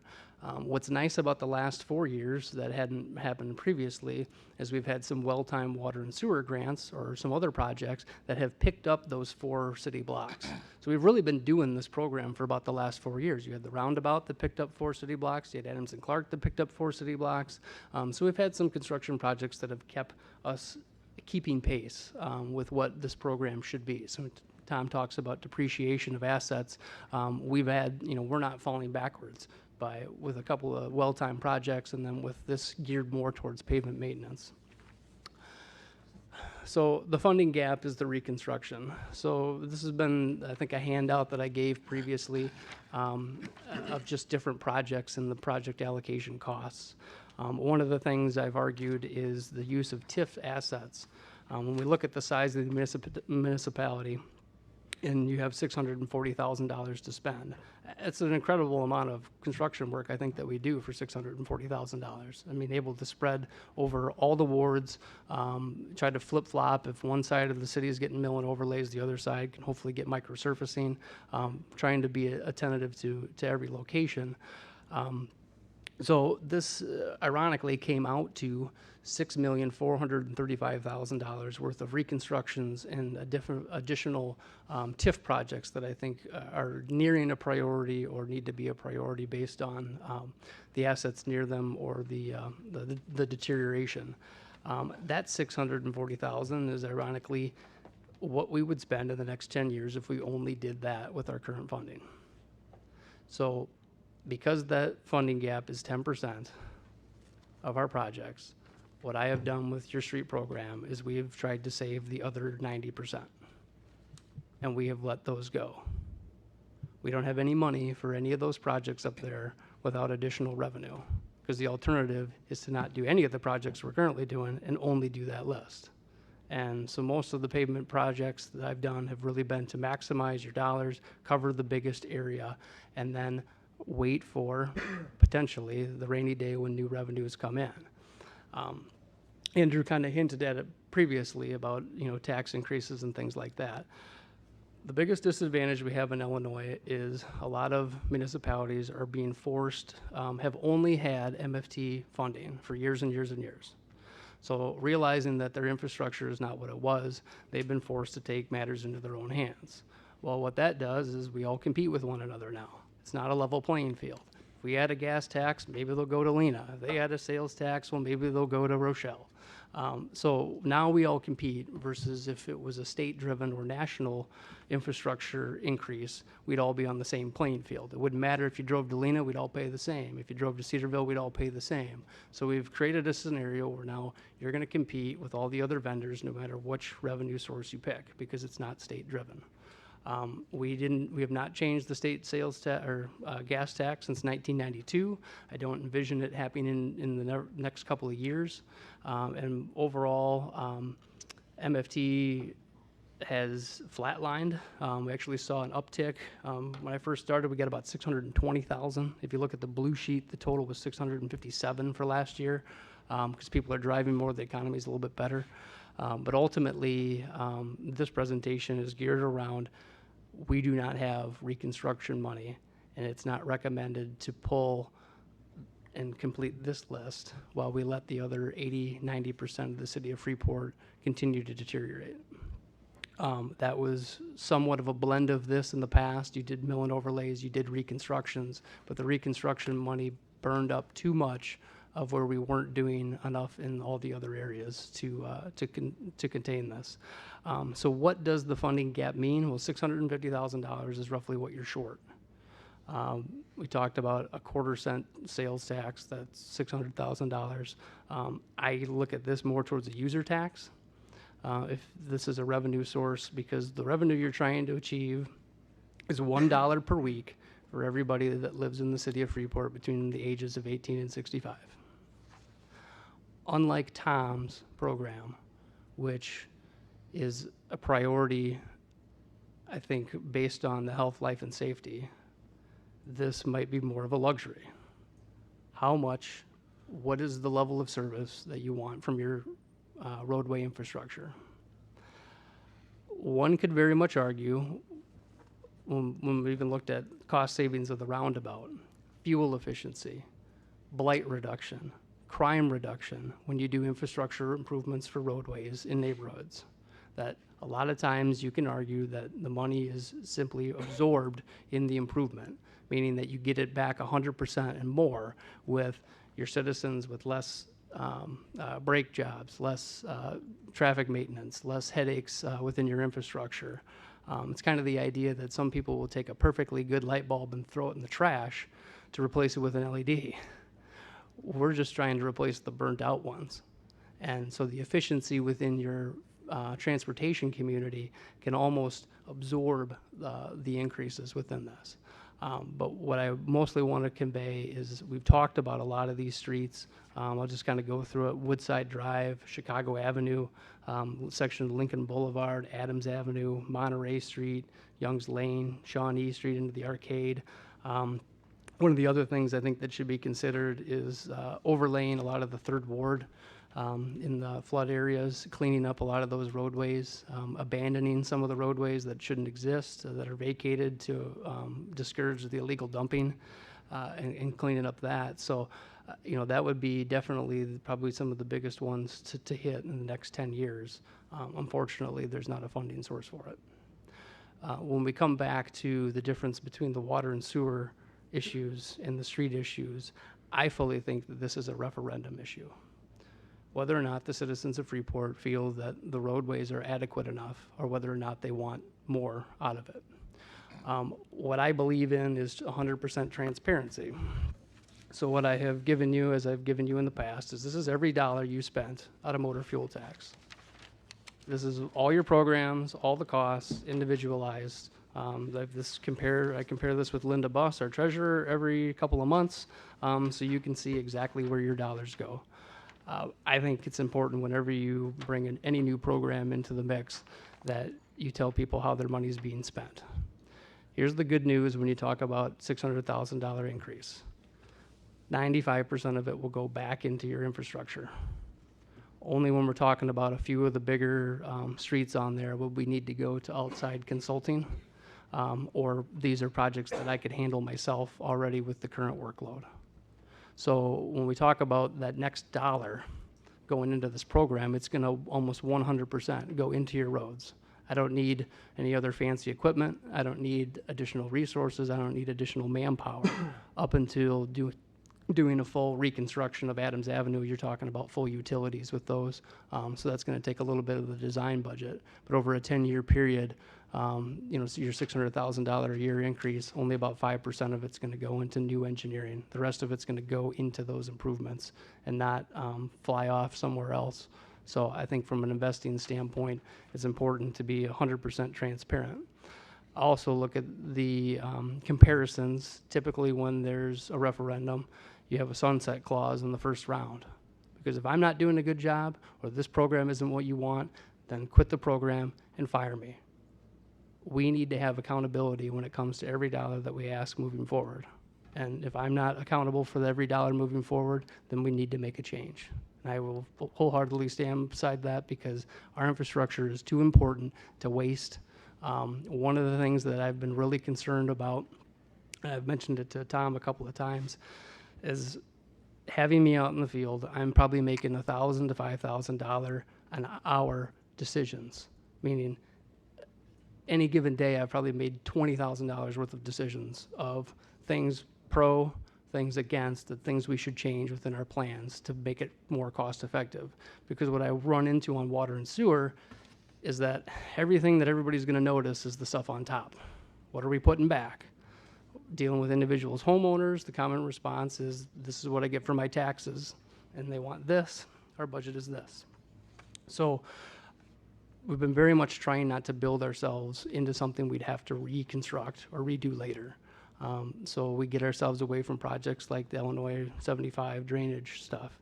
I'm trying to make sure that if we build something that's cost effective for what the future street program might be, making sure that we don't waste a lot of dollars there.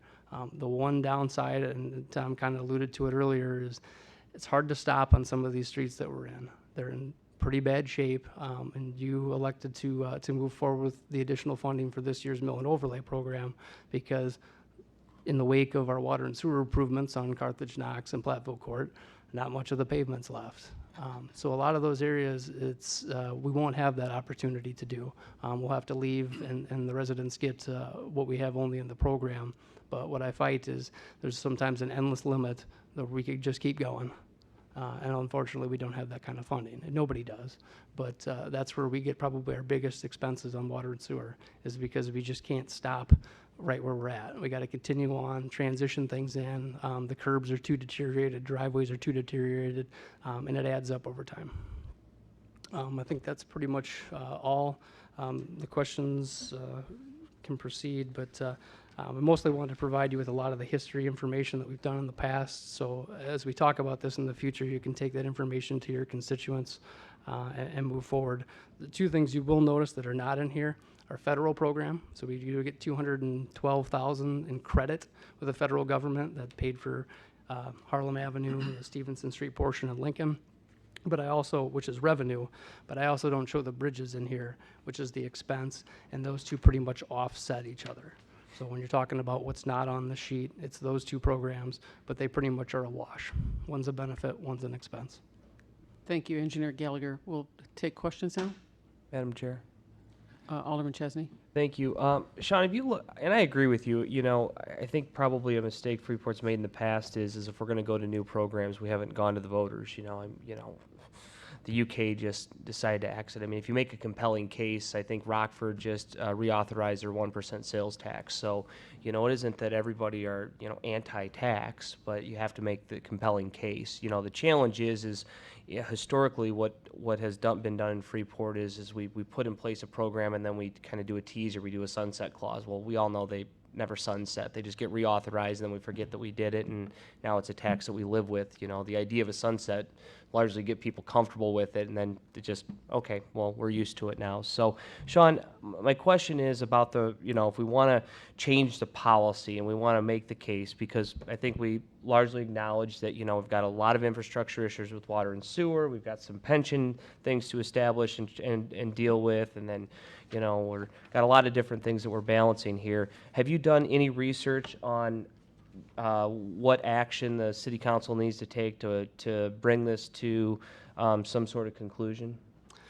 The only thing, just looking at other communities, what they've passed for referendums, what they've brought forth, given the city's sales tax versus other sales taxes in other communities, I would probably lean towards the gas tax. What that would mean in your gas tax, that's 5 cents.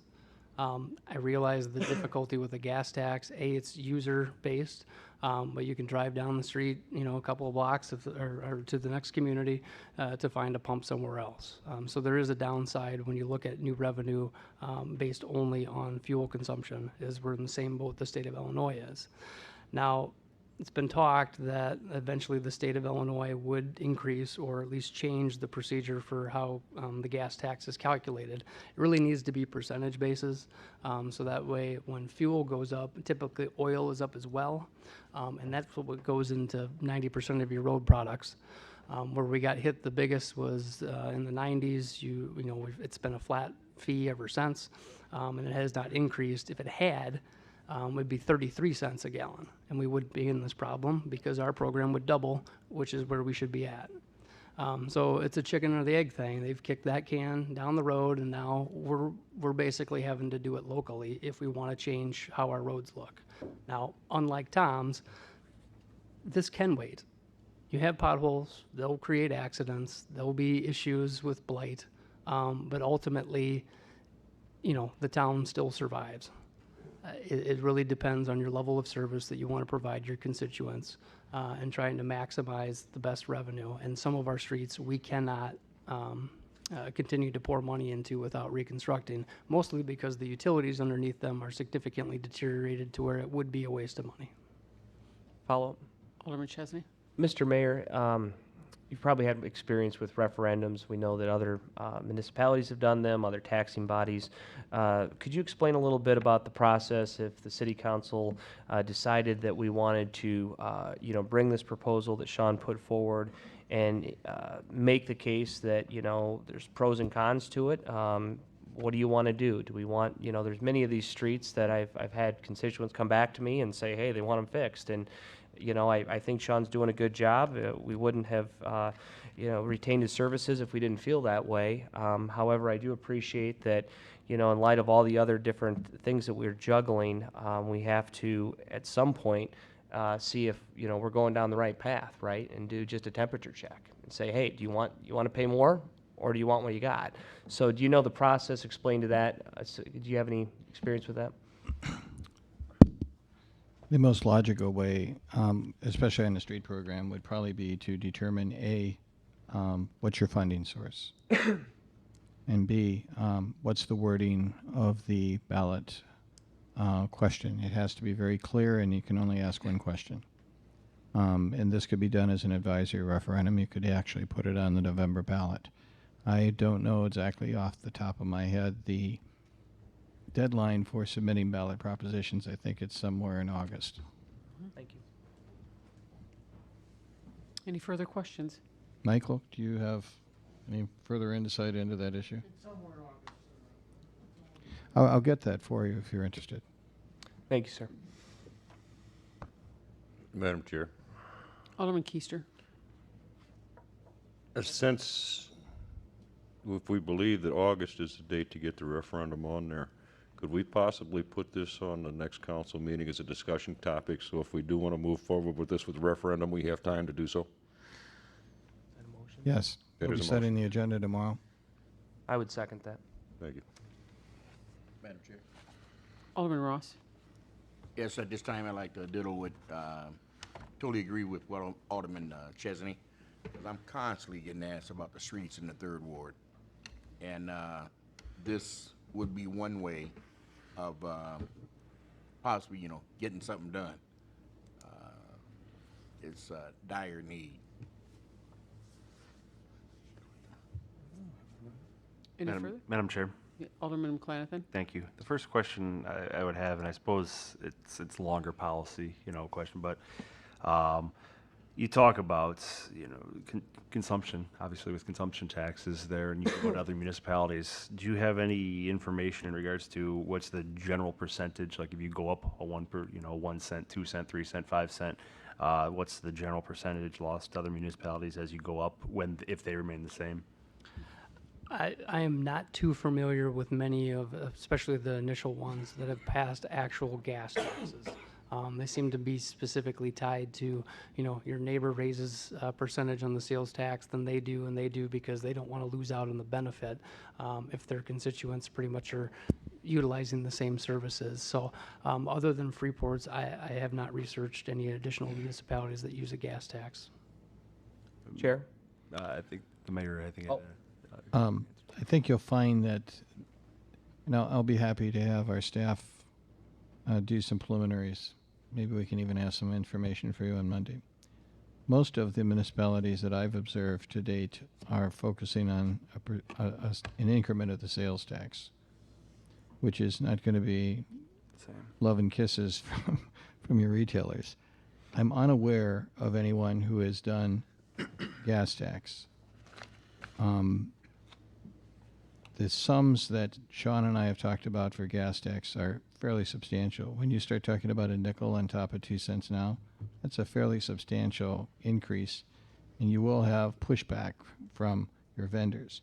Now, fortunately for all of us, right now gas taxes are the gas fuel pump price is fairly low. Will it remain that way? I don't know. Maybe it will, maybe it won't. There is precedent for using property tax that was done primarily by our sister to the Eastern Rockford. And their program years ago was based upon, here's a set of streets. If you approve this referendum increase, here's what we're going to do with it. And they, for a long time, had annual increases that were going on that were basically moving in different areas of the city.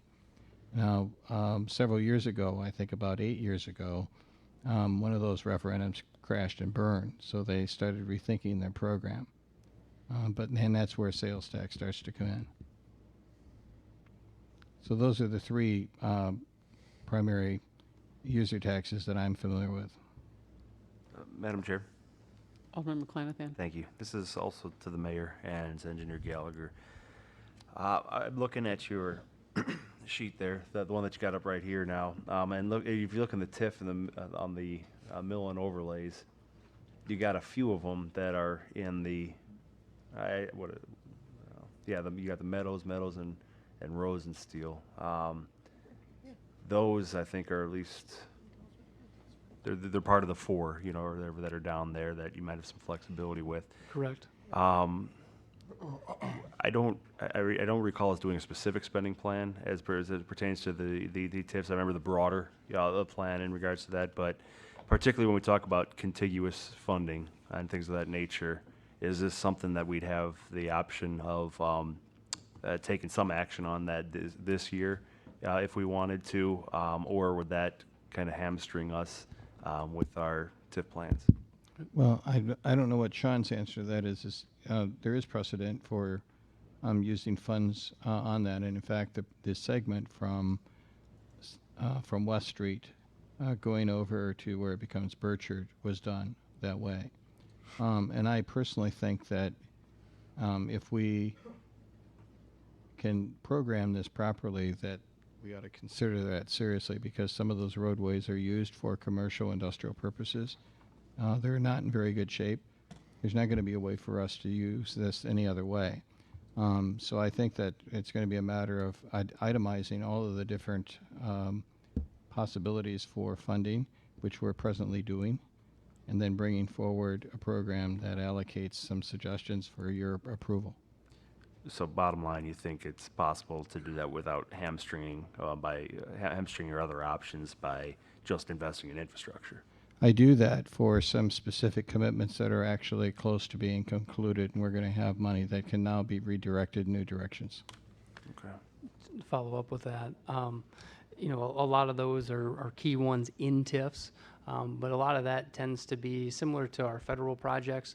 You know, we supply a match with motor fuel in there, but it's the federal money, like I would envision the TIF money, that maybe brings it up a notch. So a street that doesn't have curb and gutter like Harlem Avenue, rather than just doing the local mill and overlay, you use your federal money to add the curb and gutter and the storm improvements. So ones that are in the TIF, I've never really looked at it as fully funded by the TIF as necessarily improvement, but given the opportunity, and you take like a Meadows Drive, for example, you could, I mean, that pavement's so wide, you could put a boulevard down it and do some landscape plantings or do something more to it to kind of encourage the overall beauty of the area versus, you know, with your TIF dollars, then maybe so much the mill and overlay of it.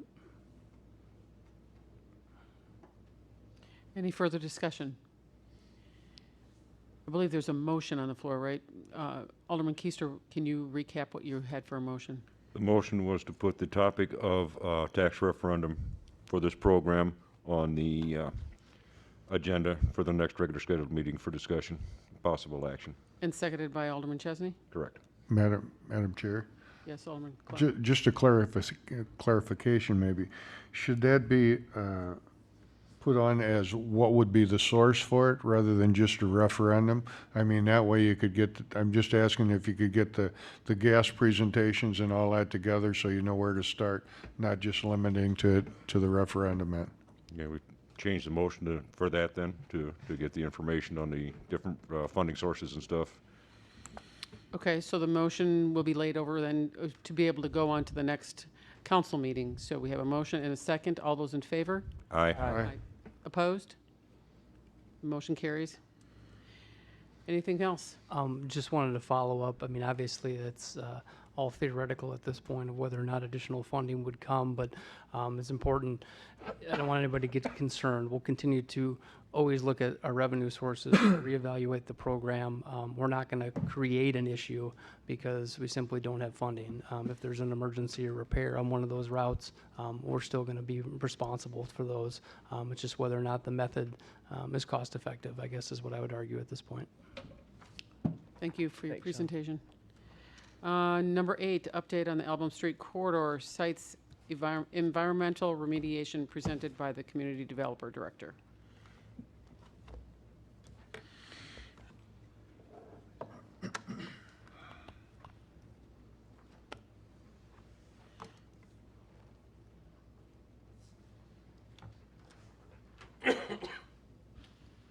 Thank you, Chair. This will just be a brief update of where we're at for the council for that Brownfields project, the Album Street Corridor. Just for a brief overview, very brief overview for anyone listening at home not familiar with the project. This is a former plating site over on the east side of the city of Freeport. The Pecatonic River is just about 1/10 of a mile south of it. This is bordered by Jackson, Album Street, Hancock, and Hooker. Just about 1.6 acres in size. 2/3 of it is taken up by buildings, docks, etc. Where we're at now, council back in March previously approved a bid for demolition and site remediation. To go back even further, the city's been working on this since 2004, 2005. Various assessment grants, leveraging grant upon grant, doing a lot of planning, site work, preparation, studying to get to this point. So we're finally here, and with just a couple pictures I have, this will be one of the last looks you get at this place because it'll be down soon.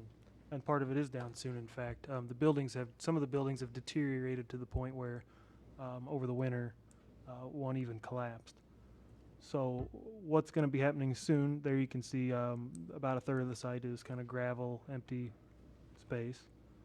But what's going to be happening here yet this week is the demolition contractor will move in, take down these remaining buildings in a safe and orderly fashion.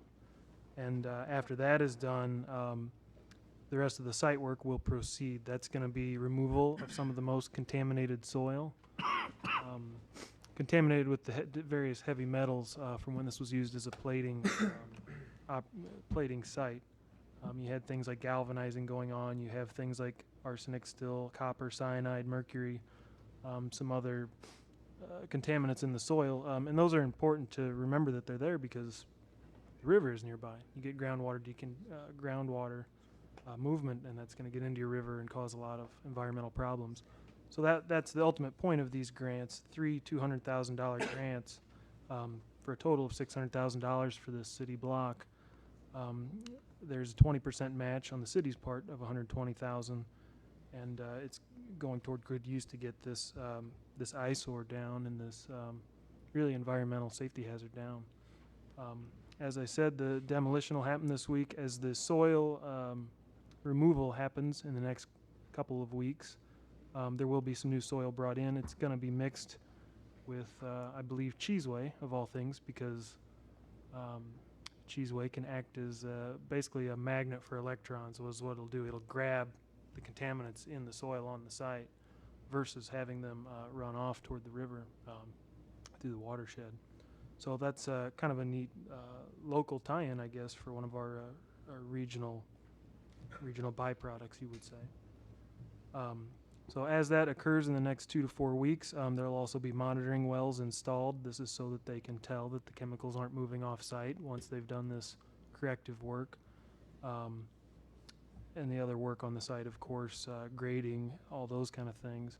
What we'll have is potentially it'll be a green space going forwards.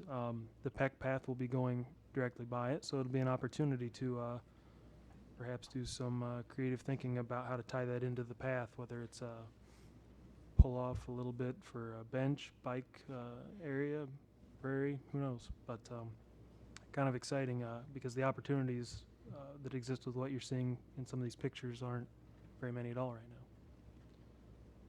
now. Also, Alderman Ross, too, has done some outreach in the ward. I want to thank him for doing that, distributing some materials we had to let people know what's going to happen ahead of time. We're trying to do a little bit of media outreach on our own as well, so no one is surprised. You saw the sign there in the one picture, so that traffic going by will know this is going to get cleaned up. I guess with that, I'd just take any questions if anyone has any. Thank you, Director Mills. Anyone have any questions for him? Yep. Alderman Ross. Yes, I've got nothing but positive feedback with this building coming down. Myself and Alderman Chesney, he's going to help me finish up tomorrow night with handing out the flyers to let the people know that what's happening. They feel really good that they're not just being left out. They said, "Oh, we didn't know that building's coming down." I say, "Yeah, it's finally coming down," and they're more than happy with it, and I'm glad too. Thank you. Chairman Hurst? Alderman Busker. Yeah, I was just wondering, when the site's done over, is it gonna be kind of a concave flood basin at that time to kind of reduce some of the over flooding when the river does flood over in that area, or would that be even an option for the area? I don't believe it's going to be concave. Looking at some of the specs, they're replacing about 2/3 of what they're taking out for fill. So I think that's probably going to have to be sort of sloped. The entire site sort of sloped from north to south. Who knows? Maybe terracing could be something if that's something that more could be done with in the future as far as whether landscaping or whatever. But and we can investigate that with the contractor, what we want the end to look like, so long as it doesn't get in the way of the Madam monitoring. Chair? Mayor. The primary problem with concave is because there is a certain level of industrial contamination on the site, it doesn't lend itself to the collection and storage of water. Indeed, one of the considerations that landed us the grant was that there is migration of some of the chemical constituents from Modern Plating's old facility there to the river. So the site will be leveled. The Cheeseway injection, which is not the only remediation, but it's one of the more interesting parts of it, is designed to try to keep those constituents in place, to grab them so that they don't migrate. If it was a different kind of site, we might be able to do some of those kind of neat things for holding. We have some other areas that have been targeted for that kind of idea, including the old MLK Center, which has a different set of issues. But modern plating doesn't really lend itself to that use. Any Madam further Chair. questions? Alderman Chesney? Director Mills, while we're on demolitions, just real quickly, the building that's across the street from the fire department on Adams, do we have any background on that we can share publicly? Yes, we. Just quickly. Sure. We've, that was actually classified commercial and not residential, so we worked with both the county and the township to change the classification of that. And we're working within one of our forgivable loan program, demolition programs, the BRP Round 2, to explore how to have that fit the program and take it down. And we're very hopeful that that's going to be a fit for that program, and we could potentially make something happen with that. Well, Go I ahead. just want to make one final comment. The depth of knowledge that you have on the demolitions has increased tremendously in the past 6 and 8 months, and I think you're doing a good job. The demolitions will hopefully continue on the pace that they have, as they're very much needed. So for that, I really appreciate it. Thank you. Well, thank you, Director Mills, for your update. Number 9 is the discussion amending the committee of the whole structure to form committees. I believe Alderman Busker. Yeah, with the emphasis on getting the budget and everything straightened around, we just wanted to make sure everyone had time to do that. We're still working on presentation material for this. We could just move this on to the August. I know we've been kicking it down the road, but we want to make sure we're doing it right. So if we could just move this over to the August cow, we will be ready for presentation by then. Okay, so, yes, Alderman Clem. Madam Chair, I'm just trying to save you a whole bunch of, maybe some time here, Patrick. I don't know as if we need a whole bunch of information brought forward on it. I mean, I'd be comfortable in talking about it about any time. As you know, I've probably been the biggest, or the person against it the most, but we can surely talk out, if you guys want to discuss it, I'll be happy to discuss it. I mean, it's not a problem that way, and I'm not going to jump up and down either way. I just think there's pros and cons to each side, but if you want to discuss it without a whole bunch of paperwork, it doesn't bother me a bit. Your call, Alderman Busker. I'd still just like to defer it to the August, Okay, especially since considering it's already 9 o'clock at night here, so. okay, can Not you a problem. place that on the August Committee of the Whole? Thank you. And looks like our last one is public comments. We have Colton. I won't be long, I promise. Take as long as you want. We'll hold you to that. Hello, I'm here today to publicly address my concern to the people responsible for the anti-mayor signs around town. I encourage you to take them down immediately because it is generating a poor image of Freeport. These banners are part of the problem and not the solution. To me, it seems like the banners are politically motivated. Finally, I would like to challenge this anonymous person. How about instead of putting so much time and energy out of your day to hang up signs around town, how about you use that time and energy to come down to City Hall and come up here for 3 minutes and exercise your right to publicly address the council and your mayor to what your concerns are.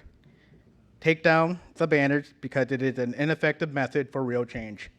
Thank you. Is there anyone else that would like to speak during the public comments? Sure, Dean.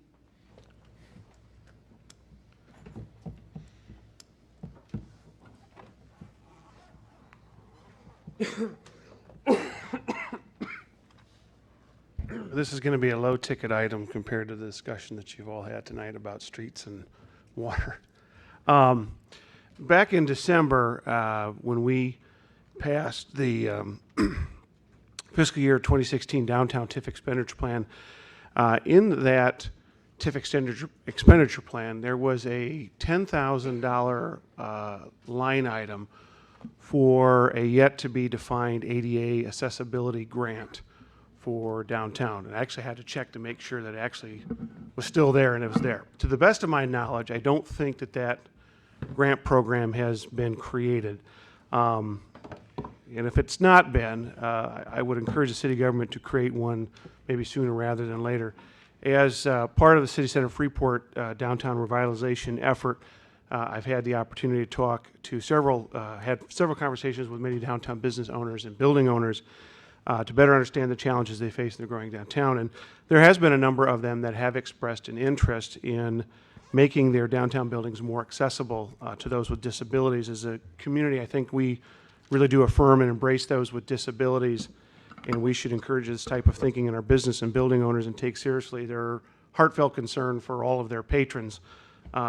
So if it's possible, I certainly would volunteer my time in working with Director Mills, the council, the administration, to maybe move this downtown ADA accessibility grant forward.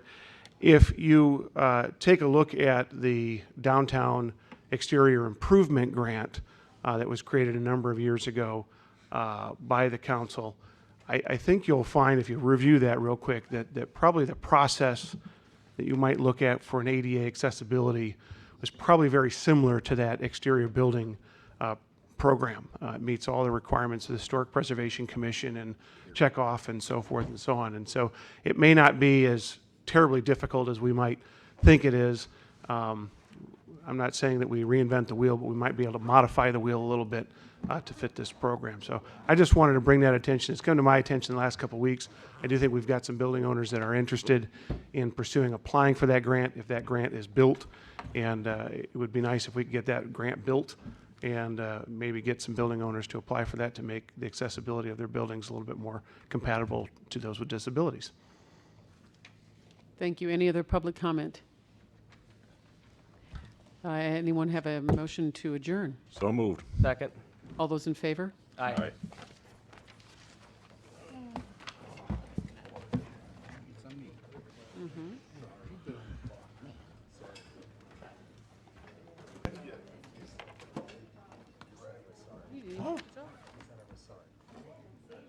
And I love that.